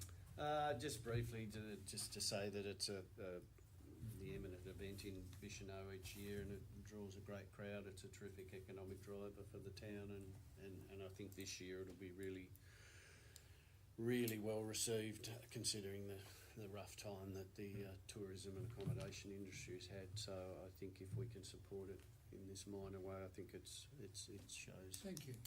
good leadership. Councillor Robinson, do you wish to speak to it? No, only just concurring with what Councillor Simons has said. It is a great event and it's been going for a while now, and it draws a huge crowd and it's very well received in the community. Is there anyone who wishes to speak against the motion? Yes, Councillor Brady, you wish to speak against it? Not against the motion, but I wish to raise an issue that I would like Council to consider in future applications of this nature. I'm aware the Bicheno Food and Wine Festival is a paid event, not a free event, and the cost of tickets to it are not necessarily catering for those who may not be able to afford such a thing in the municipality. It's an absolute winner as far as tourism and the community itself is concerned. but I just would like for council to be aware of my concern that a cash contribution towards running of this seems to me to be an issue that should be looked at more from the point of ticketing or something like that, rather than... I didn't hear the last word. Ticketing. Oh, I see. Rather than council paying $2,000 and providing services. I would have thought that if it was possible for council to provide services that may be more than just signage, wheelie bins, trucks, driver, etc., that may balance the issue of us being seen to financially support an event that already has ticketing. Just a comment. Thank you. Yes, Councillor Churchill. I fully intend to support this motion. However, if I could just ask Councillor Simons, I believe the ticket price this year was $25, is that correct? It was 20 or 25, I'm not sure. Can you remind me what it was 2 years ago? When we... It might have been around the $10 mark. Okay, so it has gone up over that. But I can add to that a little bit if you'd like me to. Just from an outsider, I'm not officially involved with it at all, but I do know that what was happening with the $10 ticket was they couldn't control the numbers. The tickets are now limited to be able to fit the people into the area, so that's part of the reason why the price went up, and also there's more offerings there as well at the moment for the patrons apparently. I think that before I ask Councillor Browning to speak, General Manager wishes to make a comment. No, I just wanted to remind Council that Council strongly supported a recent event in the southern part of our municipality along the same lines, and I think if we're going to be consistent, we can certainly look at how we can bring more structure to assessing these in the future. But we have supported other events along the same lines recently. Just a question. Anyone else wish to speak against the motion? We could talk it to death in favour. Should we go on or put the motion? My decision is based on whether or not I can have an answer to a question that I have. Could, in relation to other events, was there a cash payment? Thank you. Cash and in Councillor Browning. Cash and in kind. Thank you. I will be supporting the motion, but I looked up in 2019 in October, we had the motion, we had the same Bichno Food and Wine Festival come up, and as part of that, they wrote, because they had a question, is there a plan for the Bichno Food and Wine Festival to become self-sufficient at some point? And if so, by what year? And the festival has been recognised by the state government as a major partner, and we are in the midst of a 3-year partnership agreement that will put the festival on target for being self-sufficient by 2021. So, and I know COVID's affected that, but that, you know, so, and I think, and I looked at our policy and it's 2010, and so probably needs to be looked at. Like flagged for the future. Yes. So it's a bit weak. But, you know, it doesn't give us much guidelines. So, but I will support this Thank motion. you. I think, Can I just make a suggestion, Mr. Mayor? I think in the future, or quite soon, we can do it whenever council feels the right timing is there. We need to identify our premier events in the municipality as they exist now. It'd be hard to argue that this isn't one of them, and then come to an agreement about how, because there's much smaller events as well that council supports, but this would be a premier one, and maybe we differentiate between the two, and what sort of support council would be comfortable with providing in the future, because a cash component is one thing. There's a lot of in-kind support that also goes into these things. significant in-kind support, and you know I don't want to see that forgotten because it takes a lot of staff give of their time freely, and it's much appreciated. But I think we need to have some sort of guideline as to, okay, these are premier events, this is what we want to commit to doing now and into the future. These are lesser events, and this is what we'll commit to do. Thank you. Any other comment? I put the motion. All those in favour? Against? Carried unanimously. Next item is 8.5, another grant, Accessible Island Meditation. Can I have a motion? Motion? Councillor Churchill. I move that Council approve the application for a small grant funding of $1,000 to Accessible Island Meditation. Can I second it? Councillor Arnold, thank you. How do you wish to speak to the motion, Councillor Churchill? I actually have questions around it, that's all. I really don't know anything about this organisation, but it seems to me that this is a start-up thing. Is this correct? So we've got a start-up organisation here. Perhaps we haven't got as much information on this organisation as we might like to have, but if it's start-up, it's very hard for them to tell us about the organisation and what they're doing. So I think in fairness, I think this would be a reasonable thing to support as council. Well, it sounds reasonable. By looking at the liability insurance, $256, it might be quite a dangerous activity. I don't really know who we expect to be the recipient of this grant. I assume someone knows who the recipient is. John Biliak is the applicant. Any discussion for or against the motion? Councillor Brenny. I'll be supporting the motion, but I do have, I did have some questions about whether or not we're just supporting something that is somebody's whim, but it relates to communities' health and well-being, and that was enough for me to push me. Thank you. I'll be supporting it. Thank you very much. Any other discussion? Well, I put the motion. All those in favour? Against? Carried unanimously. The next item is small grants. Once again, the item 8.6. Can I have a motion? Councillor Browning. I move that Council approves the application for small grant funding of $1,000. Can I have a seconder? Councillor Browning. Community Christmas Parade. Thank we you. need I'm to sorry, add. It was too quick. Mr. Councillor Brenny raised his hand. Councillor Brenny, are you seconding it? No, I was going to suggest a change, but I will second the motion. Thank you very much. Councillor Browning, please.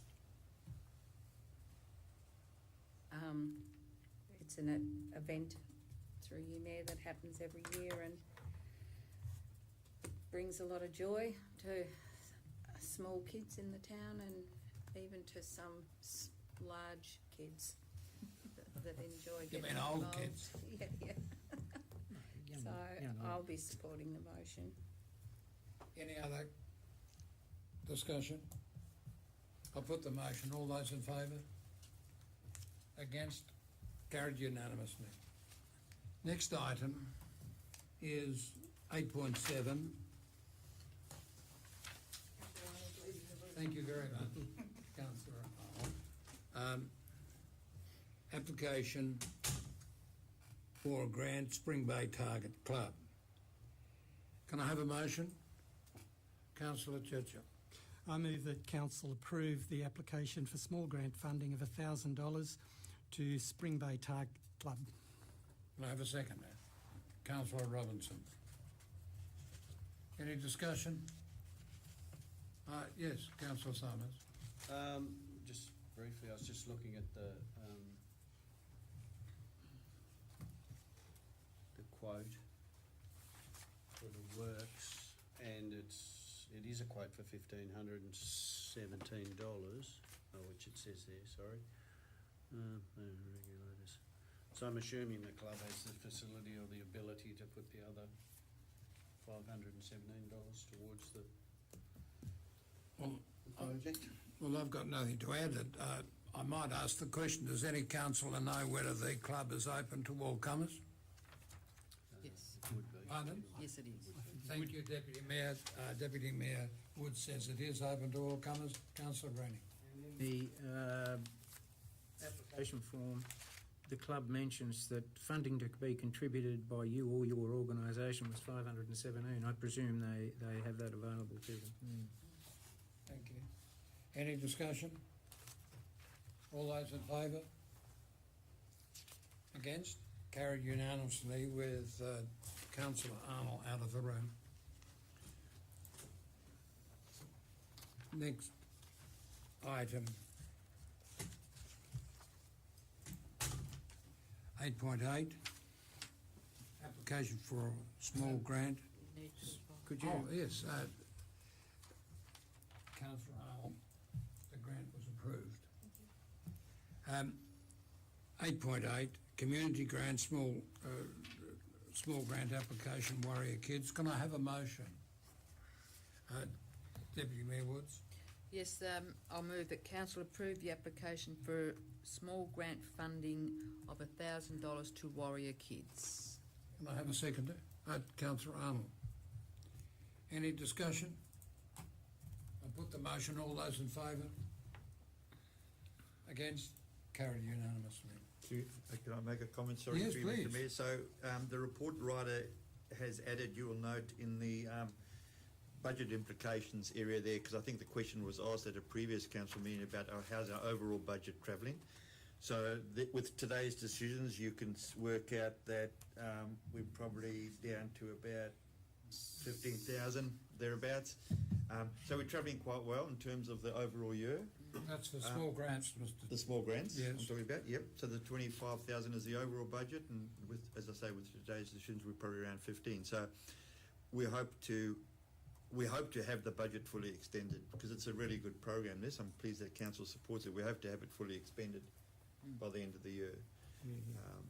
Thank you, It's been difficult with COVID and that. There's been a bit of money left over previous year, but that was because of COVID. Thank you. Next item is notices of motion. 9. There are no notices of motion as I understand it. Is that correct? No. So we move on to item 10, which is petitions. I don't know quite how to deal with this motion. There was a petition submitted, but it related to a planning matter, and it has been talked about during the council's consideration as a planning authority.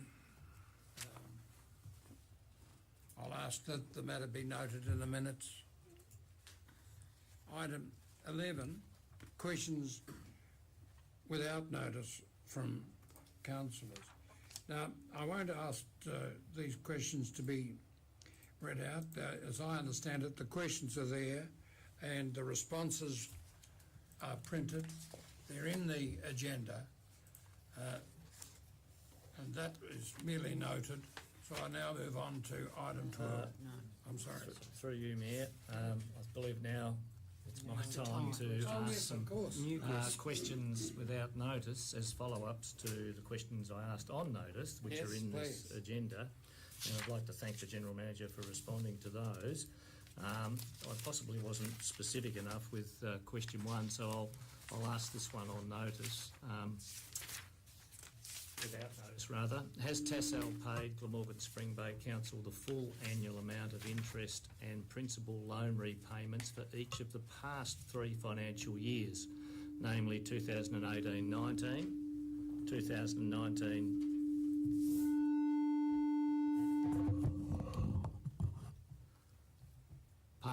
the past 3 financial years, namely 2018/19, 2019-20 and 2020/21? If so, where is this identified in the Glamorgan Spring Bay Council financial reports? And the second question I have, which may be able to be answered today by the General Manager, relates to my second question on notice. Tassal do not contribute to the depreciation costs of plant and equipment with relation to the pipeline and the Prosser Plains Raw Water Scheme, as you identified in your answer, nor any replacement costs for the pipeline, plant equipment or major parts that may be necessary over the period of a 30-year loan. Other than annual maintenance, does this also mean that Tassal does not pay for incidental maintenance costs related to the pipeline, plant and equipment? So I'm happy to give you those without notice. I'll pass those to Jasmine. Through you, Mr. Mayor, if I can answer, I'll take the first part of your question on notice. The second part I can respond to in regards to the councillor, in regards to the maintenance, ongoing maintenance of any form, or repairs or renewals to the scheme, will have to be funded by council. So it's identified, as you're aware, the scheme is identified in our hydraulic asset management plan. It is approximately half of all of council's hydraulic assets, the scheme alone, about $8.5 million worth, and not total hydraulic assets about 16.5. So in answering your question, and it's important to note this, and it's an important question, that in the early life of the asset, there is unlikely to be major costs in terms of maintenance or failures, but as the asset ages over time, and certainly over the 30-year period of this agreement, it will. Those costs have to be identified in our asset management plan and funded for accordingly. Thank you, General Manager, and also you've noted in your response to Councillor Simons that we did pay an extra or an additional $50,000 for the scheme not being commissioned in 2018/19. That's correct. Yeah. Thank you. Thank you very much. My apologies for not remembering. Yes. I just have a couple of questions, and one arises from the questions on notice from Councillor Robinson. Just in the answer to question 2, is the volumetric use of the water over and above the operating payment they make, that Tassal pays? So what we charge for the water, is that over and above the operating costs? Correct. So that's a surplus? Yep. Thank you. Any other? Yeah, I have a couple of other questions, and could I pass those along? Yes, please. To Jasmine? Bear with me for it. Just with regards to General Manager's responses to questions without notice. And the first question, with regards to the advice we received around AAR, and I'll just note that the question I asked at the last council meeting was directed to the General Manager, but it was actually answered by the Mayor. But with regards to that answer, can I ask the General Manager to clarify the following for me? Question 1, and obviously this will be taken on notice, but that the answer given by the Mayor formed part of the advice given at the workshop held on the 11th of May 2021. Question 2, the advice given was from a contract accountant, Miss Marissa Waters, as a result of a phone conversation with Launceston lawyer, Mr. Sean McElwain. So I'd just like to confirm both of those for my recollection. And also, question 3, can you confirm the following recollection of advice given at that workshop by Miss Waters as being reasonably accurate summation of what was said? And this is my recollection of what was said at that workshop. Miss Walters conveyed she had a brief phone conversation with lawyer Mr. McElwain whilst he was driving. Miss Walters went on to say he potentially agreed with her assumptions that there could be issues as to the obligations for Glamorgan Spring Bay Council contained in section 109 of the Local Government Act 1993. Miss Walters then went on to say that Mr. McElwain said his recollection of the Act could not be relied upon in this situation whilst driving, and if proper sound advice was required, Glamorgan Springbank Council would need to send a written brief to his office for consideration. Question 4, I'll ask it again. Could you advise if Mr. McElwain and Associates provided any written advice on the matter, and if so, provide a copy of such advice? I assume, Councillor Simon, do you want written response to that? I think it'd be easier for... I think I can, through you, Mr. Mayor, I can answer the question. Well, the last part of your question, I would need to take the questions on notice in regards to what exactly was said or discussed at the May workshop. I can confirm that the company you referred to has provided written advice on the rating issue for council. Yes. And will councillors be provided with that advice? And when that advice was given? I will check with a lawyer, and I don't think there would be a problem in providing that advice. Good. Any other questions? I have one more question, and it's just with regards to a question I asked previously at the meeting before, which hasn't showed up as an answer yet, and I'm happy for the General Manager to take it on notice. It's basically the same question I asked previously. Wages and salary in the audited results for the year ended 30th of June 2019 were $4,348,000. If we deduct the visitor centres and the NRM departments and include a conservative estimate of wages for the doctors of $200,000, it leaves a net wages figure of $3,483,000. The budgeted wages figure for the 21-22 budget is $4,976,000, an increase in real wages of $1,493,000 or 42.9%. So my question is, could the General Manager explain how an increase of wages over 3 financial years of $1,493,000 or 42.9% has occurred in times of national wage restraint? Thank you very much, Councillor Simon. I'll ask the General Manager to give written advice as to those matters. I note that one of those questions is founded upon a conclusion which may or may not be accurate, so I'll ask him to address that issue as well. Yes, I like that. Thank you. Thank you very much for that. Now, the next... Yes. Oh, sorry. Thank you. Councillor Arnold. Thank you, Mayor. I don't have a question for council, but rather, with your permission, I'd like to address a question that was in the latest edition of the Great Oyster Bay News that named me and questioned why I didn't sign on to the Statement of Expectations. Please go ahead. Thank you. The question was initially directed to the General Manager, and he rightfully suggested that the question should be put to me. So it seems appropriate to respond in a public forum as a councillor. The reason I did not sign the Statement of Expectations is very simple. It was voluntary, and the Statement of Expectations has no legislative power and no penalty for breaches of the provisions contained in it.